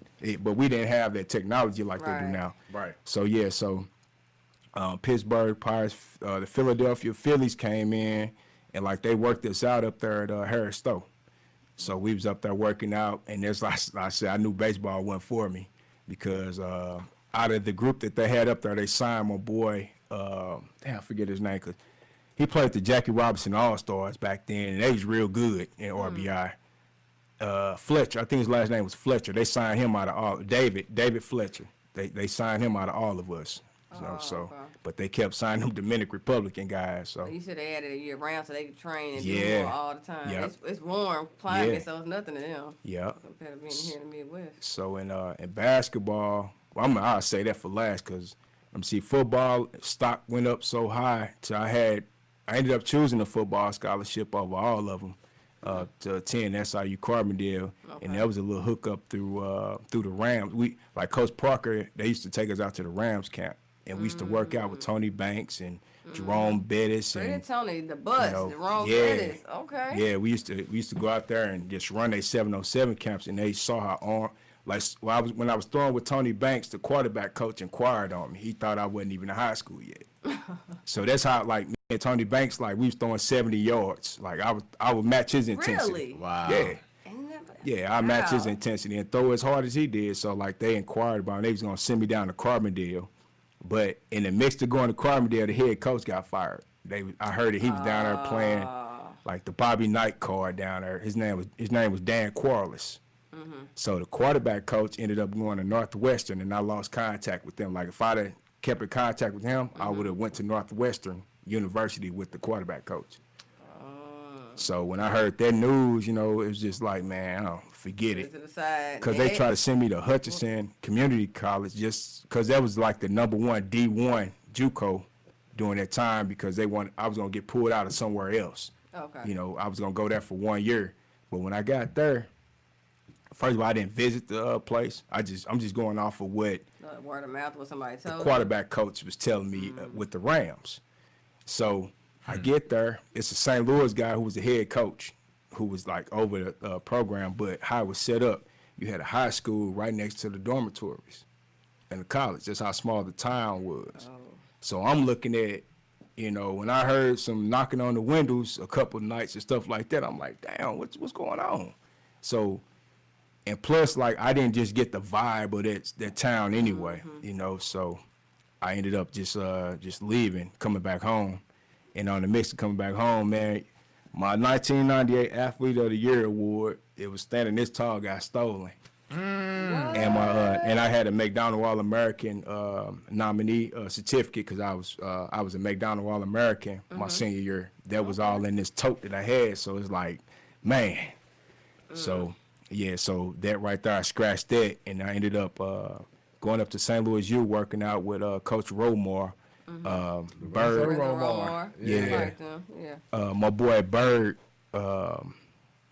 He used to take us up to St. Louis U, and we would hoop against the St. Louis University guys like Justin Love and them, and we would bust their ass. Really? So, yeah, so Romar, he kept it real with me. He was like, man, they won't let me give, like, only so many blacks that can attend that school at that time because, you know, it's, you know, liberal, I guess, or whatever, St. Louis University. Yeah, they're conservative because they're Catholic University. So he kept it real with me, and he told me, like, he was like, man, I'll sign you, man, but my hands tied. So it was one guy up there, well, a couple of guys who Bird also knew.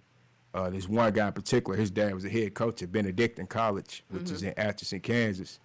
And shoot, next thing I know, that guy was at my house. He drove here from Kansas.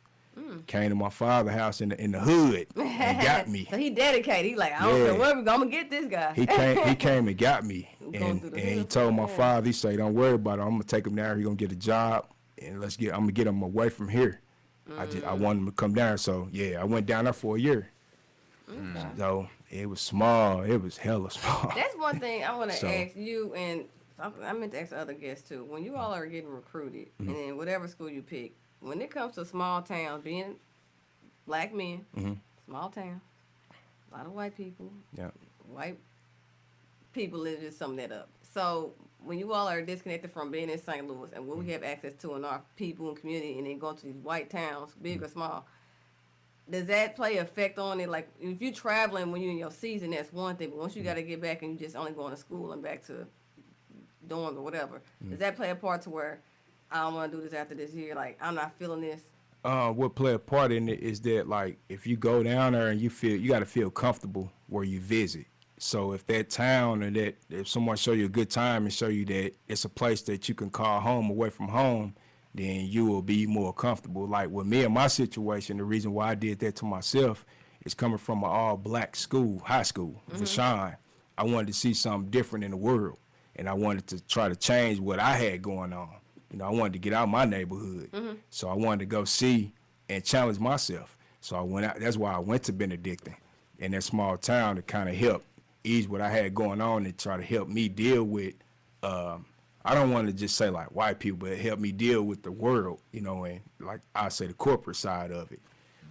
So that's because I never, like, if it's shine, we didn't see no whites in the school. Right. It was like 2, but they got beat and ran up out of school. Real talk. No, I hear you. It's a twofold question because now with the whole Black Lives Matter movement being the big push, and you heard about some of these 5-star recruit high schoolers talking about putting HBCUs now on their list to maybe sign with. And the thing is, a black guy from the inner city, I wouldn't mind going to a white town if the campus in the city embraces me per se. You feel comfortable. But then a lot of blacks are like, well, I'm tired of being in these white towns. These white people on campus don't treat me right. I want to still be with my own. And that's where the HBCU pitch come in. Now, from an athletic perspective, that's why I asked you that. Is that still, being with your own people in college, do you still think that's good? Or you rather, like you said, stick with white people, or not white people, but they're white towns. Pretty much, most of the college towns, they're white. Even HBCUs, like I graduated from one in a white town. We just had us on campus, and we know where we can move in the city. But it's like, does that make a big difference from still want to be with your own people in college compared to going to white school and not being with your people, but getting away from your home? Like, what's greater? Like now with what's going on, I understand why they're picking HBCUs now because of what's going on. And they have someone in their corners who's actually breaking things down to them about their decision on choosing it. Now, then again, on the other hand, you got some kids that want to go to those big universities just on the name. They might not even like their coach, but hey, I'm going here because of this name of this school, and that's who's going to give me some money. But at the same time, those type of kids end up transferring. I was about to say, not saying what you did there, but that town, they going off the name, but they realize that town won't embrace it. They don't feel comfortable there. Yeah, Okay. that's just like in Atchison. Like, they had a street called Division, and it was what it was. Like, it was so small, but luckily I had a black coach that was there. Half the town was his kids. Chick Downing. Half the town was his kids. He was an NBA guy, but he went to Benedictine, and he was coaching there.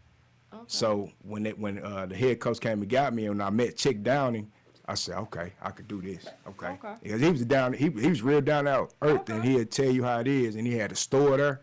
So, like, he'll let me work sometimes there when I ain't really work, but he'll say, here go eat some money. Stay here. He was there. Yeah, he wasn't working, but he was there. I give him credit. I mean, I don't know about other D1 coaches who, they getting these multi-million-dollar salaries. I don't know if they pass on to their players, but at least that coach is looking out for you. Like, even if you didn't physically do it, but I'm going to have you trying to earn some money. Yeah. Even if you're not, just to help you and maybe your family. Oh, yeah. Yeah, and I mean, like I said, half the time was his family. Yeah. Like, I would literally have meals away from school.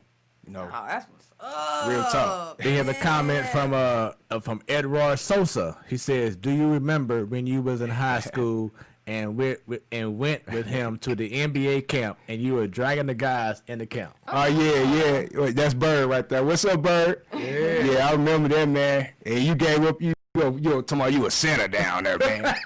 That was funny, but hey, he was giving them the business though. That was a nice experience though. Yeah, people like Bird, man, like he was from our hood, so it's like, he played a role in where I'm at today now as well. Okay. You brought up Devin Alexander. We're working on getting him on too. Okay, yeah. The show. Oh, yeah. So, definitely working on it. Once again, it's the Platform Sports Talk Show. Doing something special on a Thursday. Your boy Smooth along with Funny and special guest Coop. All right, so Edward says, and the NBA scout Jeff Walker asked what position you play, and you said quarterback. And he said, son, if you do play basketball, you missed your calling. Yep, I remember that. Wow. Yep. I was young though. I was young, man. Yeah. That's what's up, man. Yeah. So what college did you attend? Benedictine College, but Okay. when I left Benedictine, I came back to Flow Valley for a year. Okay. So when I came back to Flow Valley, I played on the team with Josh Parker and a couple of guys. We ended up we made a run. We made a nice run. Okay. At the JUCO level. Then when I left there, I got a scholarship to go to Missouri Baptist University. So what sports did you play during those times at those schools? I was playing basketball, but I was missing football. So he said your unofficial first. Yeah. I know you said football here and basketball right there, but football the first. And it's kind of crazy because after Missouri Baptist, I ended up going to play minor league football. Really? Yeah, for the I was playing for the St.LOUIS River City Saints. Damian Mitchell. Damian Mitchell was on the team. Oh yeah. Yeah, so came in, played quarterback there. I mean, we had a nice run there before I eventually get signed by Springfield Stallions, arena football. Okay. So I played arena football as quarterback as well. Nice. So now we get through high school, we get through college, man. What led you into getting into coaching? Like I said, I just remembered how Coach Irons was, coaching us, and then from seeing how the kids was like, shaping out, like they needed some guidance. I felt in my heart when I came back. I was working. How I got into coaching, I'll say this, and James Claiborne as well. James Claiborne, he's a graduate of Vashon as well, but he was teaching over at Euclid Academy, and he was contracted in to be a physical education teacher. So he brought me in with him. So we in there. Now these kids at Euclid Academy, they come from Echo Children's Home. Yeah. So it's like right next door to each other. I think it's called a New City School now or something like that that's over there. Okay. So we would go in at 11 o'clock in the morning, and we would stay until 1. So during those time frames, we teaching them about life coach situations, and we teaching them about being physical. All right, so those kids were kicked out of regular schools. So they had to get through a level 5, and I was coming in only for a couple of hours, but we was doing so good with the kids that the principal said, "Hey, look, I want to hire you full time." So when I got in the building full time, the rest was history. Like I went from there to St. Louis Public Schools. Well, nah, I take that back. I went from there to being a correction officer. Oh, really? Yeah, correctional officer. I was downtown at the City Justice Center. So I saw one of those kids that I was teaching at Euclid Academy come through the system. Young, certified as an adult. He was involved with that home invasion on the south side, the firefighter and police officer, something like that. So when I saw that, I'm like, man, I need to, because the Justice Center wasn't safe to work, because when inmates could let themselves out with a piece of paper and playing card out of their cells, and it was like they could set you up. You know what I'm saying? Because if you have a co-defendant come in there and somebody can let themselves out the cell and go get that co-defendant, then it's on that officer. You get what I'm saying? Because you're supposed to keep them separate. But how can you do that when the building is not safe? So when I saw that the building wasn't safe and I saw correction officers having babies by inmates, when I saw correction officers getting set up by undercover agents who come in, like they send them out to go get dope and bring it back into the facilities, like, and then, you know, I just felt and made the decision to go play arena football. I took a break from that for a while. Then when I came back from playing arena football, I became a teacher, a substitute teacher. And then the rest from there, I just got into coaching from there, man. I couldn't see my son, so I kind of took the back door to meet him in a school setting and to be with him, you know, and we kind of merged, and I became a coach at Cornerhan. So I had an opportunity to coach both of my sons at Cornerhan High School. Something that I meant to ask you earlier about your influence. How big of an influence was your parents or parent, if that was the case? I say my mother and my father, because, and then I say the dude my mother was messed with at the time too, because I mean he would stay in my ear as well, but it's just certain things that he was doing within the household I couldn't get with. So I left my mother's house my freshman year. You know what I'm saying? I went with my real father. So, but my mother's work ethic, she get up every morning, you know, go to work, make sure that, you know, we was good, you know, and providing what she could provide. So she was my motivation on my work ethic and my energy and to stay busy. Well, my father, his hustle mind frame, you know, which motivated me as well, because I saw how he got money. You know, it was the wrong way, but I saw that hustle and that, you know, that drive and passion that he had. So the way that he still have. So, yeah. So getting into coaching, do you have any coaching influence or someone that you felt like I want to present this to my team as a coach that I'm seeing from this guy or that guy? What you mean, like? Is there a certain coach out there that you modeled your coaching after? Oh, did I model after? Yeah. I mean, I have came to have my own swag of coaching. Okay. But I took the mind frame of, I say, Coach Irons on the way that, you know, he dealt with players on and off the court, and pertaining to life coaching skills. You know, try to utilize the sport to utilize the sport to help them in real life. So have you been an assistant head coach? And I get to that experience. I was a head coach over at Cornerhan High School. Oh, you are? Yeah. 4 years? I was over at Cornerhan from 2014 through 2016. Okay. Oh, okay. So I was assistant coach over there. I ain't gonna say the guy's name who I was under. But no, call him out. No, I'm humble, man. Oh, you know, yeah. I was blessed to be in a better situation. Yeah. Now, the experience, man, like, you know, it's a lot of cutthroat coaching out there. You know, it's like backstabbing. So it's like this. I was assistant coach to this guy. I had his back for years. I mean, even there was a couple of parents was trying to get at him, like physically. But I would get in the middle and intervene. You know, like if I'm with you, I'm rocking with you. Like, you know what I'm saying? I got your back.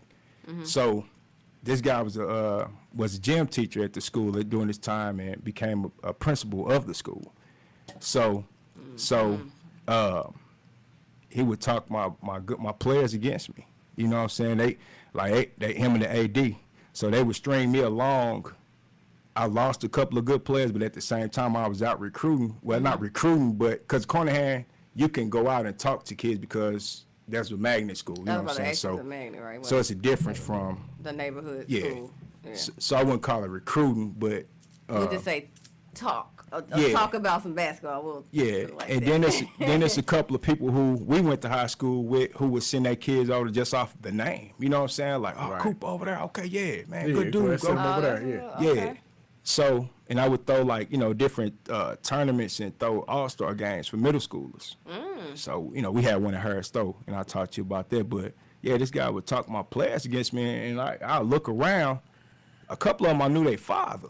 But then when I bring it to them, like, hey, man, like, dang, I mean, I can't get out. So if I go talk to your dad, and they would snap on like, oh. But then I found out what was the real problem.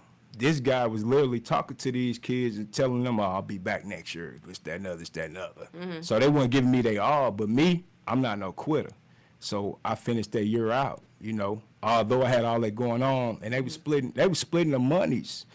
I was like, I don't care about the monies, but if I had the whole program, I had varsity and JV. I had the whole program. They were splitting the JV contract.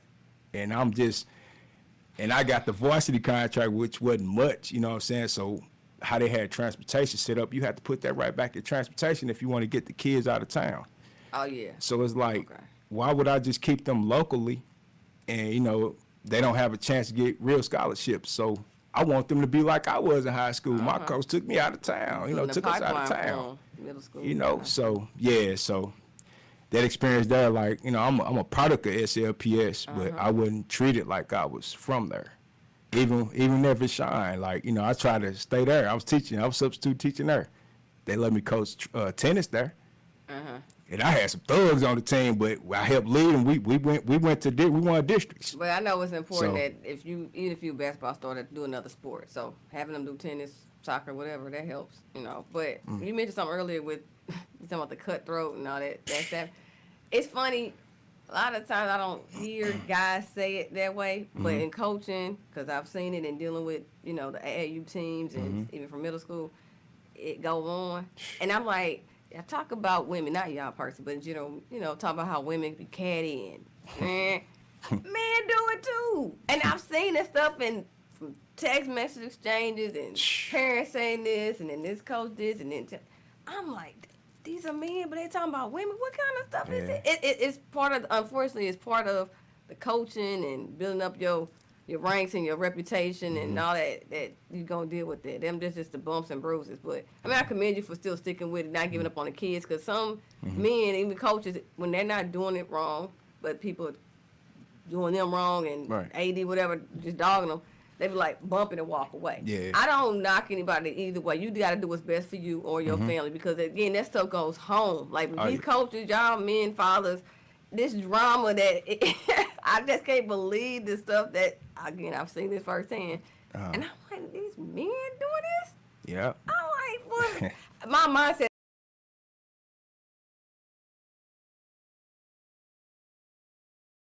Y'all teachers and y'all are some father figures for these boys and trying to help them become men. But I just think that's crazy.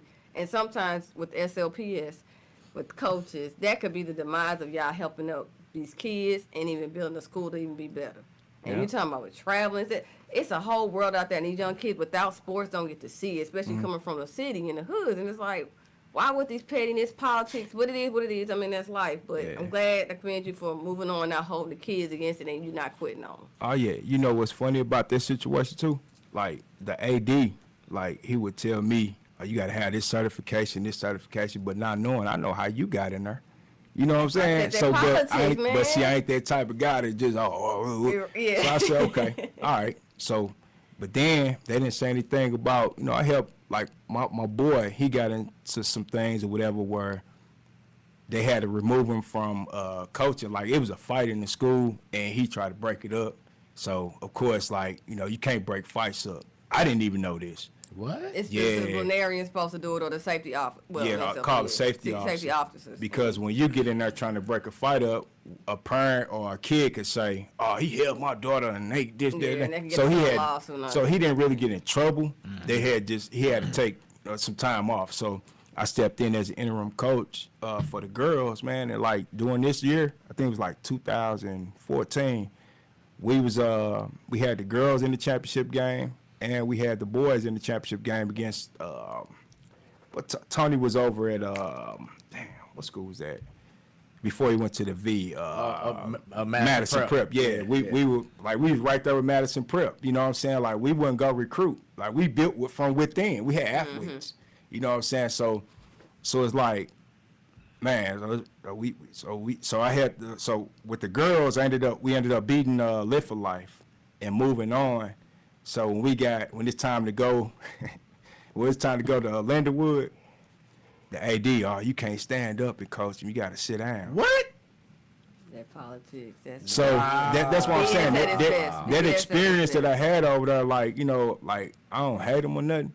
It's just that I can't rock with it. So I left because I know me. I've been a hurdle. That's what I said before. It get real ugly fast, and you don't want that reputation to be like, oh yeah, he feels good when people don't agree with him. Now, it was something that you told me about your sister that now she got promoted. Yeah, why don't you go ahead and we had a discussion after the show, but we can get talk about it during the show. So go ahead and lift up your sister real quick, man. Shout out to my sister, Coach Goodwin, Suzanne Goodwin. She is assistant athletic director at Vashon High School. Okay, for sure. Yeah. Oh yeah. And she's assistant football coach, so she was one of the first, if only, in the state as a football coach for them as well. Oh, that's what's up. Yeah, but it like I said, basketball, it all sports, but you know how it's a lot passion, and with us and our community, basketball and football is our main two. It's crazy, but again, thank you for. Hey, look, it's funny that you say that. You know, your sister getting into coaching. You know, with football, we had a lady that was coaching our freshman boys basketball team out of Hazelwood West. And what I think it's great. It's great because those guys, they're not used to hearing the male voice coming strong on them, like getting down on them. I mean, when I got out there to West, I had to change up my approach to coaching because they can't take my way. Now, I'm a great, like I may seem how you was groomed to how you grew up. Lifestyle is how we grow up. Yeah, I might seem aggressive at times, but at the same time, it's a passion. It's a deep passion. Like if I'm into something, I'm finna give you my all. So these kids now is that like they sit back, play video games. They don't have that drive like we did. Man, so when a woman is coaching, what we went through. Yeah. So when a woman is coaching, we could take that. Yeah. Now when a woman coming down on them, we just let our lady coach. And that's what happens. My sister told me that. Yeah. Like they listen more. I'm nice. And she good, but she rough and she'll bring it to you. And no football players listen to her. That's Coach Goodwin. And in the schools too, they know they don't run nothing fast one on her. Now they can try another teacher, but not her. But she just man respects and she gets it. Exactly. But on no football play, man. I love the idea of women coaching men. I love the idea because they can relate. They look at her as a mother figure. She a mom. Oh, she tripping. They might be mad at her, but they're not gonna disrespect. She tripping. Right. You know, but us, they want to go toe to toe. My sister wouldn't go there. She would go with you. Don't care if you're a man or woman. I had a student athlete when I was at Cornerhand. Like I say, the guy was talking to kids against me. He's my best player, Tyrone Wright. TJ Wright, he go to Lincoln right now, having success down there. LU. So, I mean, I remember sending his ass to the locker room a couple times. You know, he talking to me bad. Oh, what? But that's that. You know, me. He took how I was coming at him the wrong way. But let a woman come at him, talk to him like that. I don't curse at him. Right. I don't curse at him. I curse with you. Yeah. You know, so it's a difference. And it's good that you brought that up because it's something that we've been asking our previous guests who are coaches as well. We know that we're going through a time in which social media, peer pressure throughout your peers. This time now is different than how it was when you and I were in high school. Right. So as a coach, how are you able to really bring out the best in the kids during this time of social media? Because they can see one post about themselves, and all of a sudden, low self-esteem. Right. You get angry. Right. You take it out against the world, the whole nine. How is it now from your days of in high school, or our days in high school, to how it is now on how you're handling these kids? Like I say, like back then, we can take tough love. Right. Now, you can't show too much tough love. They either want to fight you, they shut down on you, or they gonna make up a lie to their parent about you. Yeah. You know, so it's like now you got to get with that parent. You gotta tell that parent what you're trying to do with that kid. You trying to teach them about accountability. So the kid got to be in the middle. If you follow me, like, okay, the coach here, the parent there, the kid in the middle. Let that parent know what page you on, so they can be on the same page. So when they bouncing back and forth playing the middle, they won't be able to do it. Okay. You know, because that parent already know where your mind frame is.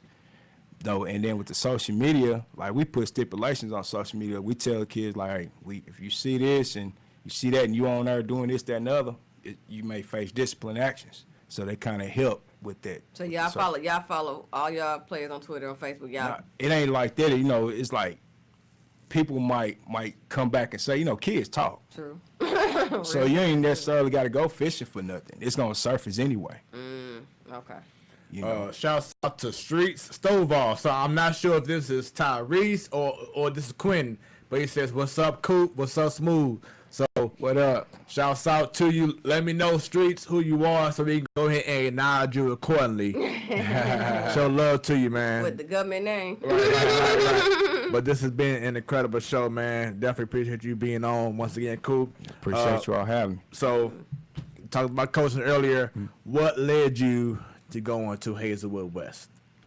That situation I just named, I was still in there, and during the school, I was like, when I got fed up and I had a conversation, what really, so this coach, this guy, he didn't it was some kids who I had a manager and I had a player who would want to sit together and do this, that, and the other during the time they on my watch. I wasn't going for it because I don't want nothing to transpire. I don't want to do no paperwork or if something happened. So when I was trying to keep them separated, it was an issue. The mama came. We went to high school with the mama. I ain't gonna say no name. We went to high school with the mama. The mama knew me well. This guy brought us in a meeting during the district tournament, man. So I'm like, damn, it's always something. Like, come on, man. Like, we gonna have a meeting now during this time, and I'm trying to get the team together. It's just me by myself with the program. Nah, the assistant didn't pass certain things, so he couldn't. Okay. So he couldn't, on paper he couldn't, but he still helped out to get the kids. Like, those kids went to games on a party bus. They had experience of a lifetime. What? I'm sorry. I'm getting Yeah. off track. Because Go ahead, buddy. yeah, we A gave them party kids bus. experience. Oh yeah. Dude, Yeah, we rode to games in style. y'all, the budget. You were talking about this. So with the coach, whoever do that backstab, do all that. That money, that budget was put for a party, but not just a regular bus for them. See, we didn't have money for, they was trying to charge for the buses, right? Yeah. So the party bus, the coach who couldn't get on, he bought a party bus, and he donated that time of helping out with the program. He came and took us to games on the party bus. The guy who couldn't get cleared is what I'm saying. Okay. So we went another route we weren't supposed to do it, but we went another route to get kids out of town to be seen. Okay. You know. So Okay. they was blocking us from certain things. Okay, so y'all still did what y'all had to do. Okay, because I was Yeah. thinking like, yeah, but just talking about this So, money that makes it. Okay, yeah. and he technically, like I said, he's on staff, but he's not because his Right. paperwork ain't right. So he was driving us to games, and he was still Okay. helping out. Team player. So, I like that in him. Yeah. Okay. So what my final decision after that was it was too much, and after the season, after that basketball season, I say, look, I'm gonna go ahead and look and start putting in applications. So I shot out an application to Hazelwood, and I knew somebody that knew somebody that knew somebody, and it kind of got me out there quicker because I was already coaching out there with football, and the new principal came in, was like, damn, why everybody going elsewhere to coach? You know, so it was like I'm walking around with the W on my shirt. I'm a corner hand. You know, she graduated from Wisconsin, the principal of that time, Okay. and she was teaching me about that, and then she would wonder why, and one day I just pulled her to the side and told her why, and that was a conversation between me and her, and I seen the AD and the other guy walking by the door, thinking I'm trying to say something else. I ain't that guy. I'm telling you why I'm leaving. So I just got fed up with it, and once I got pulled in to come to orientation to be a substitute, Coach Day I was coaching with him out of Hazelwood West, and he was working at Hazelwood West Middle School at the time. So he kind of hollered at the principal, who went on and said, hey, bring him on out here. And the rest was history. So I left in the middle of the school year, man, and I was gone. Okay. I got out south side. We won, like with that team I had, we won the south side basketball league. I got my big ass trophy, and I left that school. I left that. I should have got that district title too. It's all good. It's all good. So while I'm late, let me get all of this. The whole damn thing. I work for all of this. God bless me where I'm at now. Yeah, Okay, that's Real what's talk. up. Yeah. So, you know, I go out there. Coach Dad and I, we ended up taking over the basketball program at Hazelwood West Middle School. And the guy who had it at first, he passed away during the school year. Oh, wow. So, like building that team, we had a girl named Sanaya Tyler. She's out at in Corner Word. Hell of a player.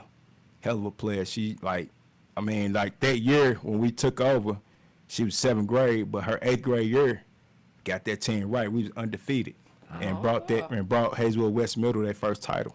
Nice, nice. So, has there been a moment as a coach that you was like, man, you know what?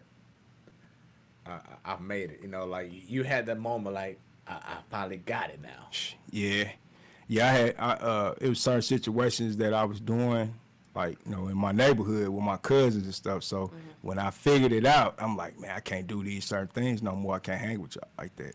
Because So- now you're being an influence to Right. the youth, and they depend on you to be there for them. Right. So And if- now it's like, okay, let me gotta change practice what my you way. preach. Yeah, so if I get caught with anything or get caught on anything, I'm going on the paper. That's the first thing they're gonna say, Yep. another black coach, and this, Yep. that, and the other. Yep. Whoop. They gonna bring you down fast. Yeah, so certain situations I try to stay away from as best as I can. Okay. But I have a lot of family, Hey, temptation is a mofo. I'm telling you. Temptation is a mofo. We've been doing this since Bashan, right? Oh my God. After games, man. Come on. Hey, y'all. After already that, know. y'all get right into temptation. Like, No, when you after the game, you walk into the locker room, you got those girls trying, Hey, right college there, girls, right there, just from waiting, all over. just waiting to change and your you talking life. about you didn't know that y'all was a celebrity, y'all know. was big in high school. You talking about you got college girls waiting for you? Hey, I didn't realize. hey, so like Coop brought up earlier how that day at VAP, how y'all didn't have y'all normal routine of traveling, Right. And we had this discussion a while back, like we had our own, we had traveling shoes. We had traveling yeah. outfits. We had Nice. bags. Yeah. We felt like we was a freaking college team. But y'all travel like before one. going to college. And I recall during my years that that I played, it was like we had like a span of like maybe within a month that we was either flying out of town Yeah. or going to some other state. Yeah. Going through a bus. Tournament. Yeah. You know what I'm saying? It was like, this is crazy. Oh, yeah. But it's still going on The now. experience. It's And, still and, going on and like now, so with that being I'm said, jealous now. right? Why? Y'all I had it was- back then. Right, but I mean, but now you got the V on ESPN. Right. That's what I'm saying. We didn't have that back then. But y'all were flying. They flying kids. Now. I mean, they earn it. Don't get me wrong. But No, flying what they're tournaments. doing now, it's on a whole nother level. They got Yeah. those Nike. Yeah. Well, did y'all have Nike sponsor? Y'all got Yeah, Nike sponsor them? we actually got 10 pairs of shoes that Man, we a had year. Nike. We had like Nike, Converse, What? Adidas. Nice. Exactly. Wow. Well, I mean, we had them Antoine Walkers when they first Yep. came about the Yep. big last I'm year. about to say, you like them? Oh. Nah, they I'm were. about to say. Nah, the worst ones was them Dennis Rodmans. We had the They Dennis had it? Rodmans Oh, with the wow. sun on the side. You remember them? What? I didn't know he had his own shoe. Dennis Rodman? Yeah, he had his own shoe. Did Yep, he? the Well, worm. That's how y'all. That's when he's playing about with the it. Phoenix Suns. Yeah, Yeah. It's yeah. Yeah, we had it all, man. And then, like, to me, it was a big deal.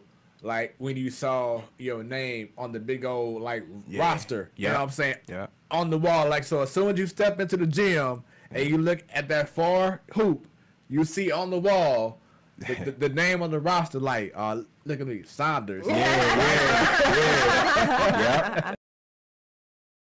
The basketball wise, man, that we ever had. Yeah. Down there against my senior year when we was down at the Kill Center. Yeah. When we played Darius Miles. Hey, man, Oh, East hey, Side, that was a big, that was that's an still big experience, rivalry. man. That's still I'm big.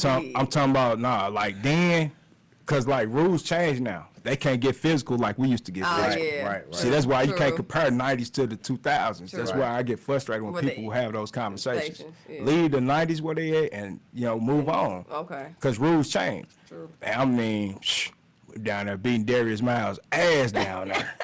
Me and Man, we taking Giving him turns on him. business? Lorenzo Gordon. Yeah. We shutting him down. Man. Yeah. Come in averaging 35 points, but I said that was the best game, you had the East Side versus St. Louis outside of the basketball court, and then you had us down there going at it with them cats. And that was the thing about the V is that with every team you played, they didn't experience a defense like what the V brought. Right. You know what I'm saying? Because we were trained, we were conditioned by Coach Irons to know how to handle playing a whole game and being on you the whole game. It wasn't no breaks. It was press. Put the You remember who got us that stamina, right? Shotgun. Yeah. Yeah. Shout out to Shotgun. That yeah. dude has so much energy. That's He'll have you ready to go through a brick wall, man. Yeah. Hey. So that's where I got my energy from, matching his intensity. Yeah. So real. Definitely shouts out, man, because that was definitely an experience. Yeah. I had this talk last night with Coach Lee. Like, there's no experience like playing in the pit. Oh, no. Like as soon as you go into the gym, no matter if it's fall, winter, spring, as soon as you go to that gym, you're gonna feel the heat. Oh yeah, floors were sweating. Yeah, real. And it was a big time stage. Yeah. I mean, but we big time talented people. I mean, y'all earn. That's why I say even with the travel and all that, y'all earn it. They would not let people or these teams and these boys or men, travel and y'all carry their school name with their pride if y'all weren't doing something. Yeah. It's corny hand. You were trying to get them there, but Hey, you know what? y'all was You know doing. what? They got those kids who I was coaching. They won district. They senior year. So shout outs to them guys. They finished it off Good. for real. Edward Sosa says, man, the V had Coop and Quentin listed at 6'5", Steve Bo 6'7", and Steve Bo, that was my dude too. Yeah. Rudy 7 foot. I told this to, I can't recall who it was back then, but Danny Davidson. Yeah. That was Debo. my cat. Debo. That was my cat, man. Like, to me, he was like a silent assassin. He may not say as much, but his game did all the talking. Him and Eric. They was like night and day. Yeah. And in a few weeks from now, we're gonna have special guest Marquise Watkins. Okay. We're gonna have him here as sure. well. So I look forward to hearing his story. Keys. And he told me that he has an interesting story to tell about how people received him. Yeah. So I look forward to hearing his. Well, we all look forward to hearing that story. So going to Hazelwood West, man. When I saw, I'm like, tennis, basketball, football. How's that going right now? Doing all those different sports. Well, with tennis, I just got on with tennis before the pandemic. Okay. And I was lucky to get on there. I want to give a shout out to our AD, Miss Chappelle, for believing in me, giving me an opportunity to work with Coach Huddleston. He's the head coach. Okay. With football, this will be my 5th year. We coming in with second year coach Seals, great guy. Before him was Coach Ball. So then with basketball, this would be my 4th year with basketball. Head coach is Coach Harris. Okay. So just coming out there from where West used to be, not saying that it's just, it's me, because we had other coaches that was there to help build that program. Man, the program came a long way. So, we used to be the laughing stock of the Hazelwoods. Yeah.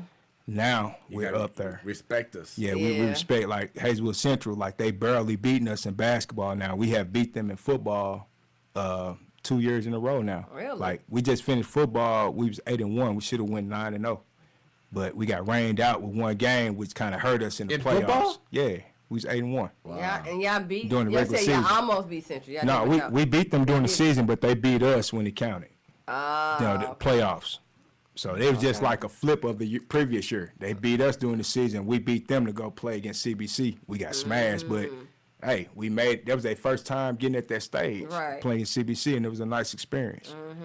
So real quick, once again, for those who's watching on Facebook only, if you're on Facebook and you're watching under Coop's Facebook page, leave the comment under the platform Sports Talk Show so we can see your comments, your questions, your love, everything on the screen so us and the whole world can see it and we can interact with your comments. Going back to, so after, pretty much, not after, but because you're still currently doing it right now, but you also were a referee. Is that correct? Yeah, I still a referee. Okay. They kind of got mad at me when I got bit by a dog because I couldn't make that game. So they took me off the schedule. So You still an official with the whistle, so I'm like, whistle. dang. Blow the whistle. You know, and I did that to kind of because, like, with me, most referees think that I'll be an asshole on the sideline, which I just be trying to have fun. You know, like they might think things that I say, they might get pissed off at it and just take it out on I guess What the you players. refereeing? Basketball, football? Basketball. And then, okay. And then also, like, I got that to be in their shoes. You know what I'm saying? Because they don't get a lot of credit. I mean, Yeah. I know nobody's perfect. I always have to tell people, especially my daddy, when we going, I'm like, Daddy, the referee is in real time with basketball. Now, we talking about NBA stuff, but we talking about this is local. It's no fast forward or pause or rewind. This is real time. Right. So human nature, the error is going to happen. But you know, if Basically, you go there's fair no both instant ways, replay it's in not. high school one. Yeah. It's not. Yeah. But if you go with both ways and do it the same, then give the referee a break. Yeah. And again, everything's not going your way. You know, we put our passion, emotion. Yeah. You know, basketball, that's it. But at the same time, like, people human. Nobody perfect. You know who I get frustrated with? And the Parents. No, I mean them too. Yeah, as a coach, And oh I yeah. think, man, but hold on a that's a second. whole yeah. But those referees that could barely make it to half court, I get frustrated with Man. them. That's why I got into refereeing as well because we need more younger refs. And I heard there is a short, because It's Misha a- last year put it out. I told my Yep. dad he's retired, but he's in good shape. I said, Daddy, you should do that. I said they Yep. need refs that up and down. I mean, Yep. it's not necessarily difficult to learn the rules. You got comments and you know the game, you Yeah. can do it. Because there is a shortage, and Yep. I want it to be fair, and I don't want kids to be shortchanged if they getting a lazy ref.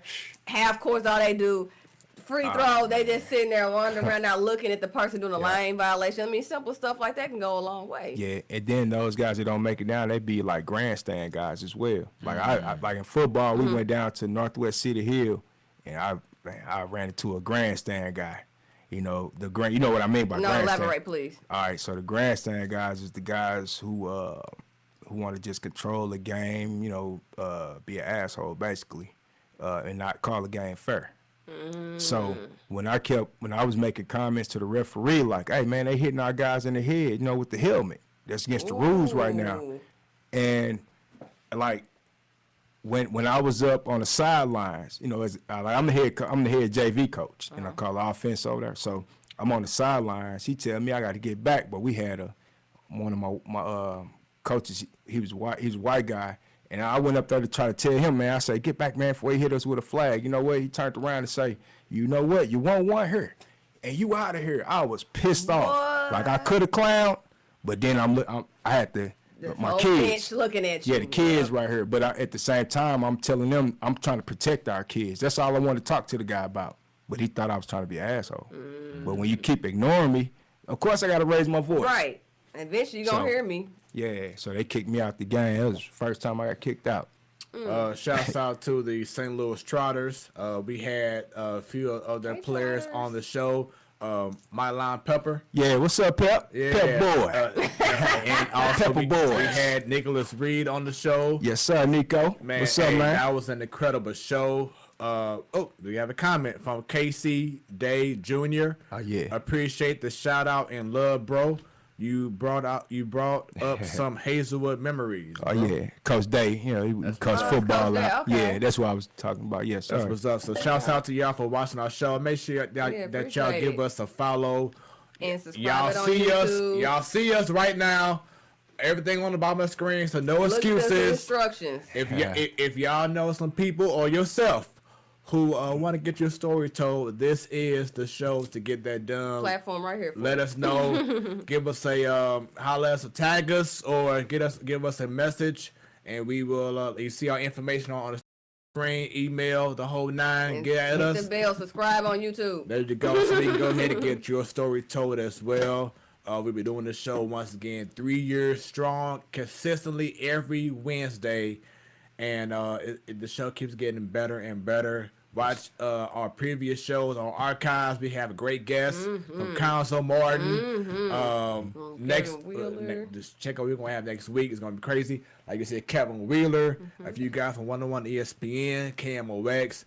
We doing the big, y'all, and it's not gonna stop anytime soon. And we got my boy Johnnie Cooper, who I ain't seen since in the building. 98. You know what I'm That saying? sound like a straight line, like a rapper be like, man, we've been kicking it since 98. 98. That's real stuff. That's real stuff. Hey, and you know, like I said before, as I brought you in, it has always been to me respect. You know, I can't talk about everybody else, can't speak for anybody else, but in regards to our relationship, it's always been cordial. Yes, sir. It's always been respectful. I remember when you and I you got at me about hooping at off of Highway 44. Yeah. Remember that? Yeah. You know, those days I went out there and hooped. You know, you always showed me love. You Yes, know, sir. it was different. You know what I'm saying? I appreciate that. Yeah, that's what So, big brothers supposed to do. There we go. And So that's the tradition of Vashon. You know, Yeah. we look out for our little brothers. got to, man. So we talked about you being a referee, man. Let's go ahead and talk about River City Promotions, man. Where did you get the name from? What is the promotion all about? We got the name back when I came back from college. Like River City Promotions, we're a city, and where we grew up at downtown. So we had the river downtown, and we grew up right there off Angelica and Blair. So it's right off of 70. Yeah, right there. So it all made sense, you know. The promotions part of it, like we pretty much promote everything, you know. So like I came back home, we started like a little rap label. We had the I-70 boys. Shout out to Jay Merck and Twin. Yeah, hey man, they had some hits, you know. yeah. But you know, it's just some things went on. With, like, you know, they still going on out to this day. So like it's still all love. It's just that I just moved to the promotional side. I just, you know, we doing promotional videos and things like that. So right now I have my cousin, CMF Worm. CMF stands for Counting Money Fiends. You know, so that's what he came up with. Mr. Walk. It's about them dollars, let it make sense. Okay. So yeah, and like I say, Jay Merck, he doing this thing, Monster Music. So he's still going. He doing big things, and like with the promotions, I want to promote anything that's positive. Exactly. So I want to get with a crew. I want to get with you as well, man. Like we need to go around the community parks. Yeah, we do. Like, you know, I got this tent and I got a projector. I wanted to do like movie nights. Okay. You know, free movie nights. And you know, shout out to my boys Lonnie, man. We have a production company now, Smooth Motivation Production. So if you have an event, whether it's a conference, whether it's a concert, whether it's whatever it is, and you need production for that event, we got y'all. So holla at us. We're gonna make any kind of event special, because we are the gold standard, because we don't do events, we put on shows. So we look forward to doing something like that with you, man, so we can promotions, production. Yeah, I saw that. I pay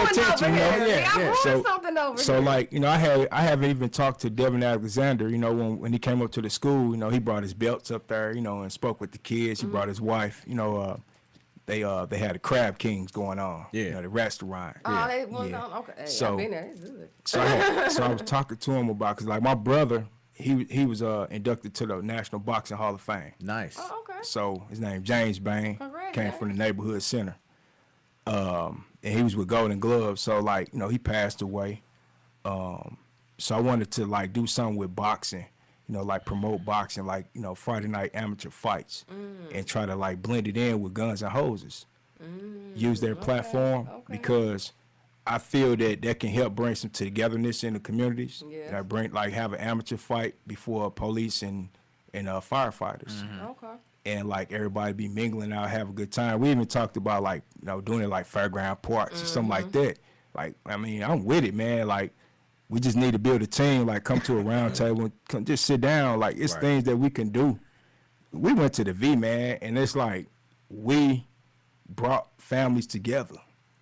And if we could do it then, we could do it now. Right. Everybody respect us. All right, yeah, man. If you can survive 4 years at the V, ain't no excuses. I'm just saying. I always tell the story like my first year at the V, man. Freshman year, because I came from a Christian school. I came from a private Christian school, and then went to the V. Yeah. You talking about a culture shock? Oh man, we was on Fred when you came in there. Hey.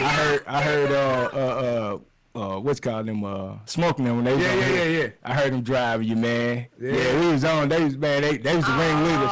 Yeah, man. It was a totally different. I mean, it wasn't a bad thing. No, it you know? wasn't a bad thing. No, I wasn't like, oh my God, I'm scared. I'm gonna leave. But I always say this story like the very first day I was there, I was leaving from the cafeteria in the morning, getting breakfast, and I was going down the steps because the cafeteria was on the fourth or fifth floor. Yeah. So, and then going to the fourth floor where Miss Grant was. Yeah. So going down the steps, my very first day, it was some ladies that was right there in the pathway going down the steps, and I accidentally stepped on a notebook, and like one of the girls just flipped out. Like, why the F you? I'm like, it was right. It was in my pathway. Yeah. I'm like, oh, it's gonna be a long 4 years in high school. But that was the only incident I had.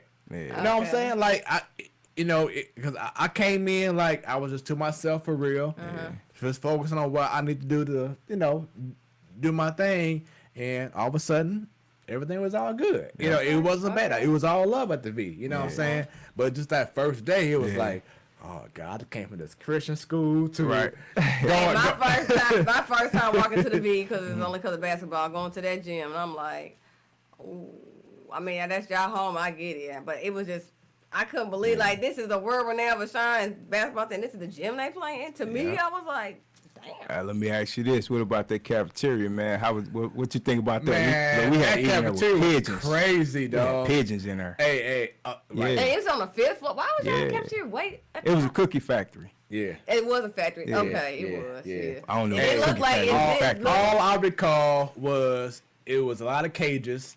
Yeah. And y'all vending machine was in cages too, and so was the locker room in the gym.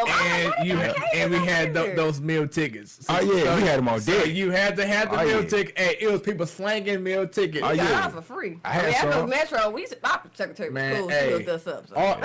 Our school, you had to make sure that you had a Monday through Friday meal ticket. And if you didn't have that, you couldn't eat. I used to sell them. Yeah. And bus tickets. Now that bus ticket, again, we took Bi-State. Our people, we had a problem with was Beaumont. But anyway, them bus tickets, though, that was a high commodity. I don't even know why we had to pay for them. I still don't get that, but whatever. I used to get stacks. They used to get the athletes on at other schools. My mama was a public school teacher, so I used to have to give her to give me some. You know what I'm saying? And also, but I still pay for them too. Also, another experience. I think my very first day when I went, because I think we was the only school at that time that had metal detectors. Oh yeah, they had that. So because everybody had to go through one entrance. In high school, y'all. Yeah. In my middle school, we had them. So damn. Yeah. So not middle school. Yeah. So of course we had to go do the bell entrance, and as soon as you make a left, go into the entrance, then you go past the metal detectors. The first thing that caught my attention, as a freshman, you had the daycare. Oh yeah. So you had like 14-year-old, 15-year-old women that already had babies. Yeah. I'm like, are you serious? So I'm proud to say that during my time in high school, I was a virgin. I wasn't playing them games. You know what I'm saying? Because I knew my focus had to be education and sports. Because if I got caught up, that's gonna slow down the process of what I was doing in high school. So when I saw that my first day at the school, and also shouts out, cause we had a pool, so that was cool. We had summer class, that was cool. But outside of that, before you get to the pool, you had the daycare on the left. When I saw that, I was like, oh no, hell no, I ain't gonna be caught up in a situation where I gotta take my kid to school and then go to school. Man, I remember my first time coming through there. When you be late, remember that tardy room? Yep. Man, I remember it was like girls in there with their babies. Yeah. They came to school late. Normal. Yeah, they in there with the babies. Yeah. Like, look around like, damn. Yeah. So the V taught you a whole lot, man. Oh, yeah. We also had lessons early. We also had a driving school. Yep. How y'all have a a driving school. Yeah. Yeah. We had None that of the other too. city school, high schools had them. You know what else? think Like they did. coach used to hook us Yeah, up with he jobs did. in the summer too. Did you ever work Did y'all for? work for Slate? Nah. We ain't had on slate jobs. No, I don't think we we had get good people jobs. in the internship program, but that went through the district though. Nah, we was That was making over internship $20 program. an hour in high school. Now me, I after my freshman year in high school, I was in the St. Louis internship program. That's what Okay. people did. I didn't even do it, but I Yeah. know my friends did it. So what we had was he got us jobs within the school district. So what we would do, so like behind Vashon was like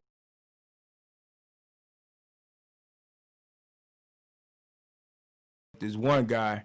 I think it was me, Mike, Quentin.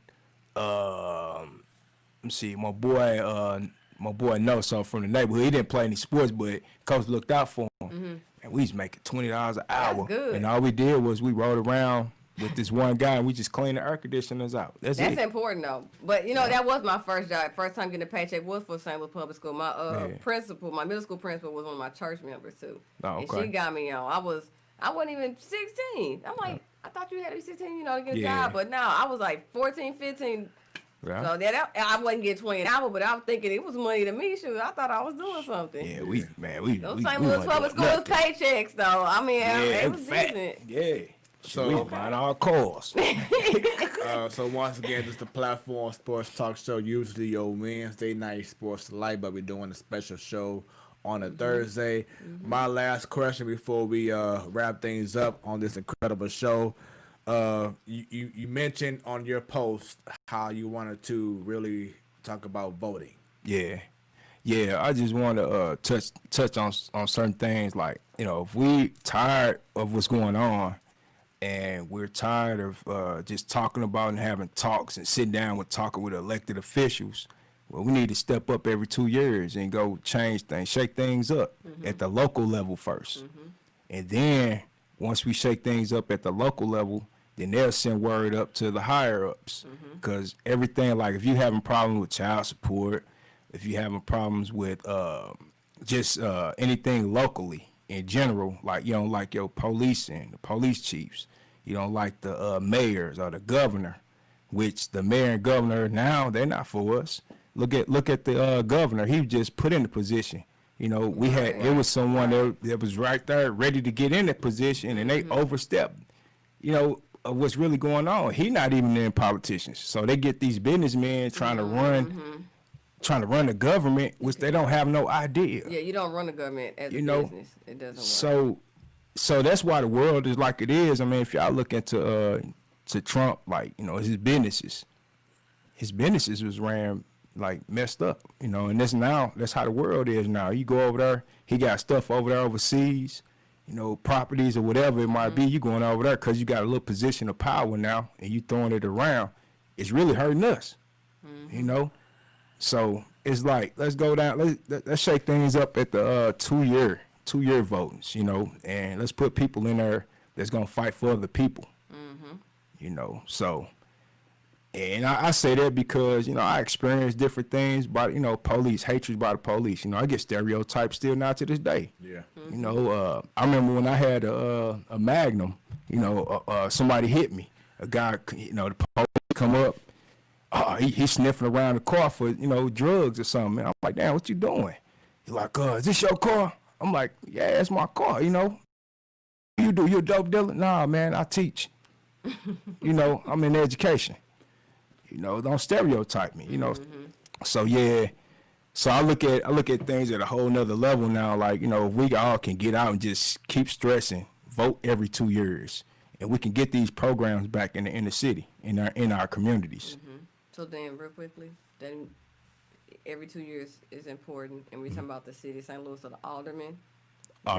Those elections are important too. I don't know all the wards clearly. I think we got like 20-something in St. Louis. But definitely, I told people you need to hold aldermen accountable because they control the city budget. So we talking about not just always using what's that place, Matthew Dickey's and Herbert Hoover to have programs. But you wanted where y'all had it before you was growing up. Right. Aldermen, let's just hold them accountable as well. A vote who's going to get us hear our voices on the local for real.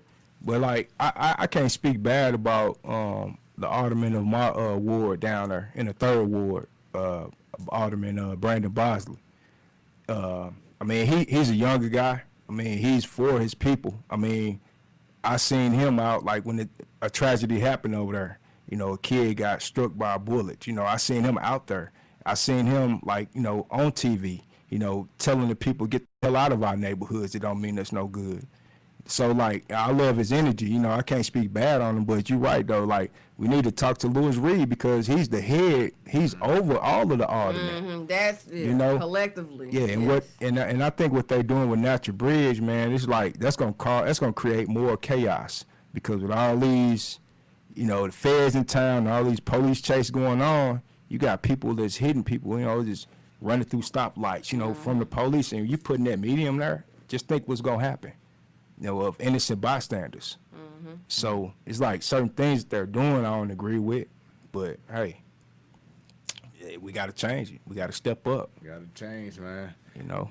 That's what's up, man. So cool, Yeah. man. Once again, it's been a pleasure Yeah, having you on thank the you show, for coming bro. on It's, here. it's a pleasure having me, Bringing man. information I look forward to and coming knowledge. back. You know. Oh yeah. Yeah, Most don't be a definitely. stranger, please. Hey, I won't. You know, not at all. Yeah, man. So next Wednesday, we have another fully loaded doubleheader coming your way as Pattonville girls varsity coach Don Boyce will be joining us.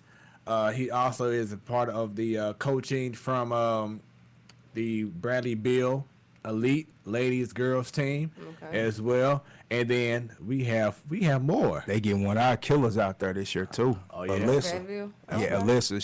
She used to play at Hazelwood West for us. She was on that undefeated team. Like, yeah, she gonna do some numbers out there. That's what's up, man. So shout out to the ladies holding things down. You know how we do. It is. And then also on Thursday, next Thursday, he's coming back from the St. Louis Post-Dispatch, sports columnist Benjamin Hockman. He will Right. be returning as our special guest. So another special show in store for you, man. We're doing double headers All right. on the platform, Sports Talk Show. Not once, So but twice. right, not once but twice. So make sure that y'all tune in and continue to follow us on please all our do. pages that you see on your Facebook, screen. IG, Twitter. No YouTube. excuses, y'all. Getting it in. It's a platform, Sports Talk Show. Once again, Coop, thank you, man. Appreciate I you appreciate you. coming on the show. Can I give a couple of shouts out real Go quick? ahead, go ahead. I want to give a shout out to my daughter Jada and Jaslyn and all my kids, Brooklyn. I want, I know they watching. I sent them the link. Okay. Shout out to my niece. She's in town. We stepped up to adopt my niece, so Nice. she's with That's us here what's with up. family. Hey. Shout out to everyone that's listening and tuned in. We can't wait to get back at it, with sports because I know the kids miss us, especially like academics too. I want to say this to the parents: be patient with your kids. I know it's gonna be a tough time with It's a this whole different online time learning. right now. It is. And look, if you ever need anything, inbox me. I'm willing to come out, meet up. If you need any mentoring with your kids or whatever, however I can help, I'm here. Because like I was saying, I'm out in the county of Hazelwood, but I know how the criteria is in the city as well. So we might have a little bit more advanced things out there in the county, which I'm willing to come back where I'm from in the city to help out. So yeah, just have patience with your kids and push through it. Make sure that they're logging on. Make sure that they're showing their face because the Yes. attendance, if they have the cameras out, they won't get accounted for. Yep. It's just certain things that the parents don't know because I understand y'all have jobs and Yeah. stuff too. But it's important because you But don't want make- your kid for that small Yeah. little mistake and not turn the camera on attendance. Yeah. That'll add up in the grade. Just make sure you having the patience with your kids, and And reach out to the teachers Yeah. if they having questions. The parent don't understand. Please reach out to Yep. the teachers virtually. yeah, and just be patient because I know like the internet been messing up because like we was the first school district go 100% virtual and we was having problems, but they fixed it. So just bear with them. They gonna fix it. They'll get it right. Nice, So- nice. Yeah. Yeah, so once again, this is usually your Wednesday night sports light, but we're doing things on a Thursday night. Thursday, because you had the cup. So Yeah. Thursday.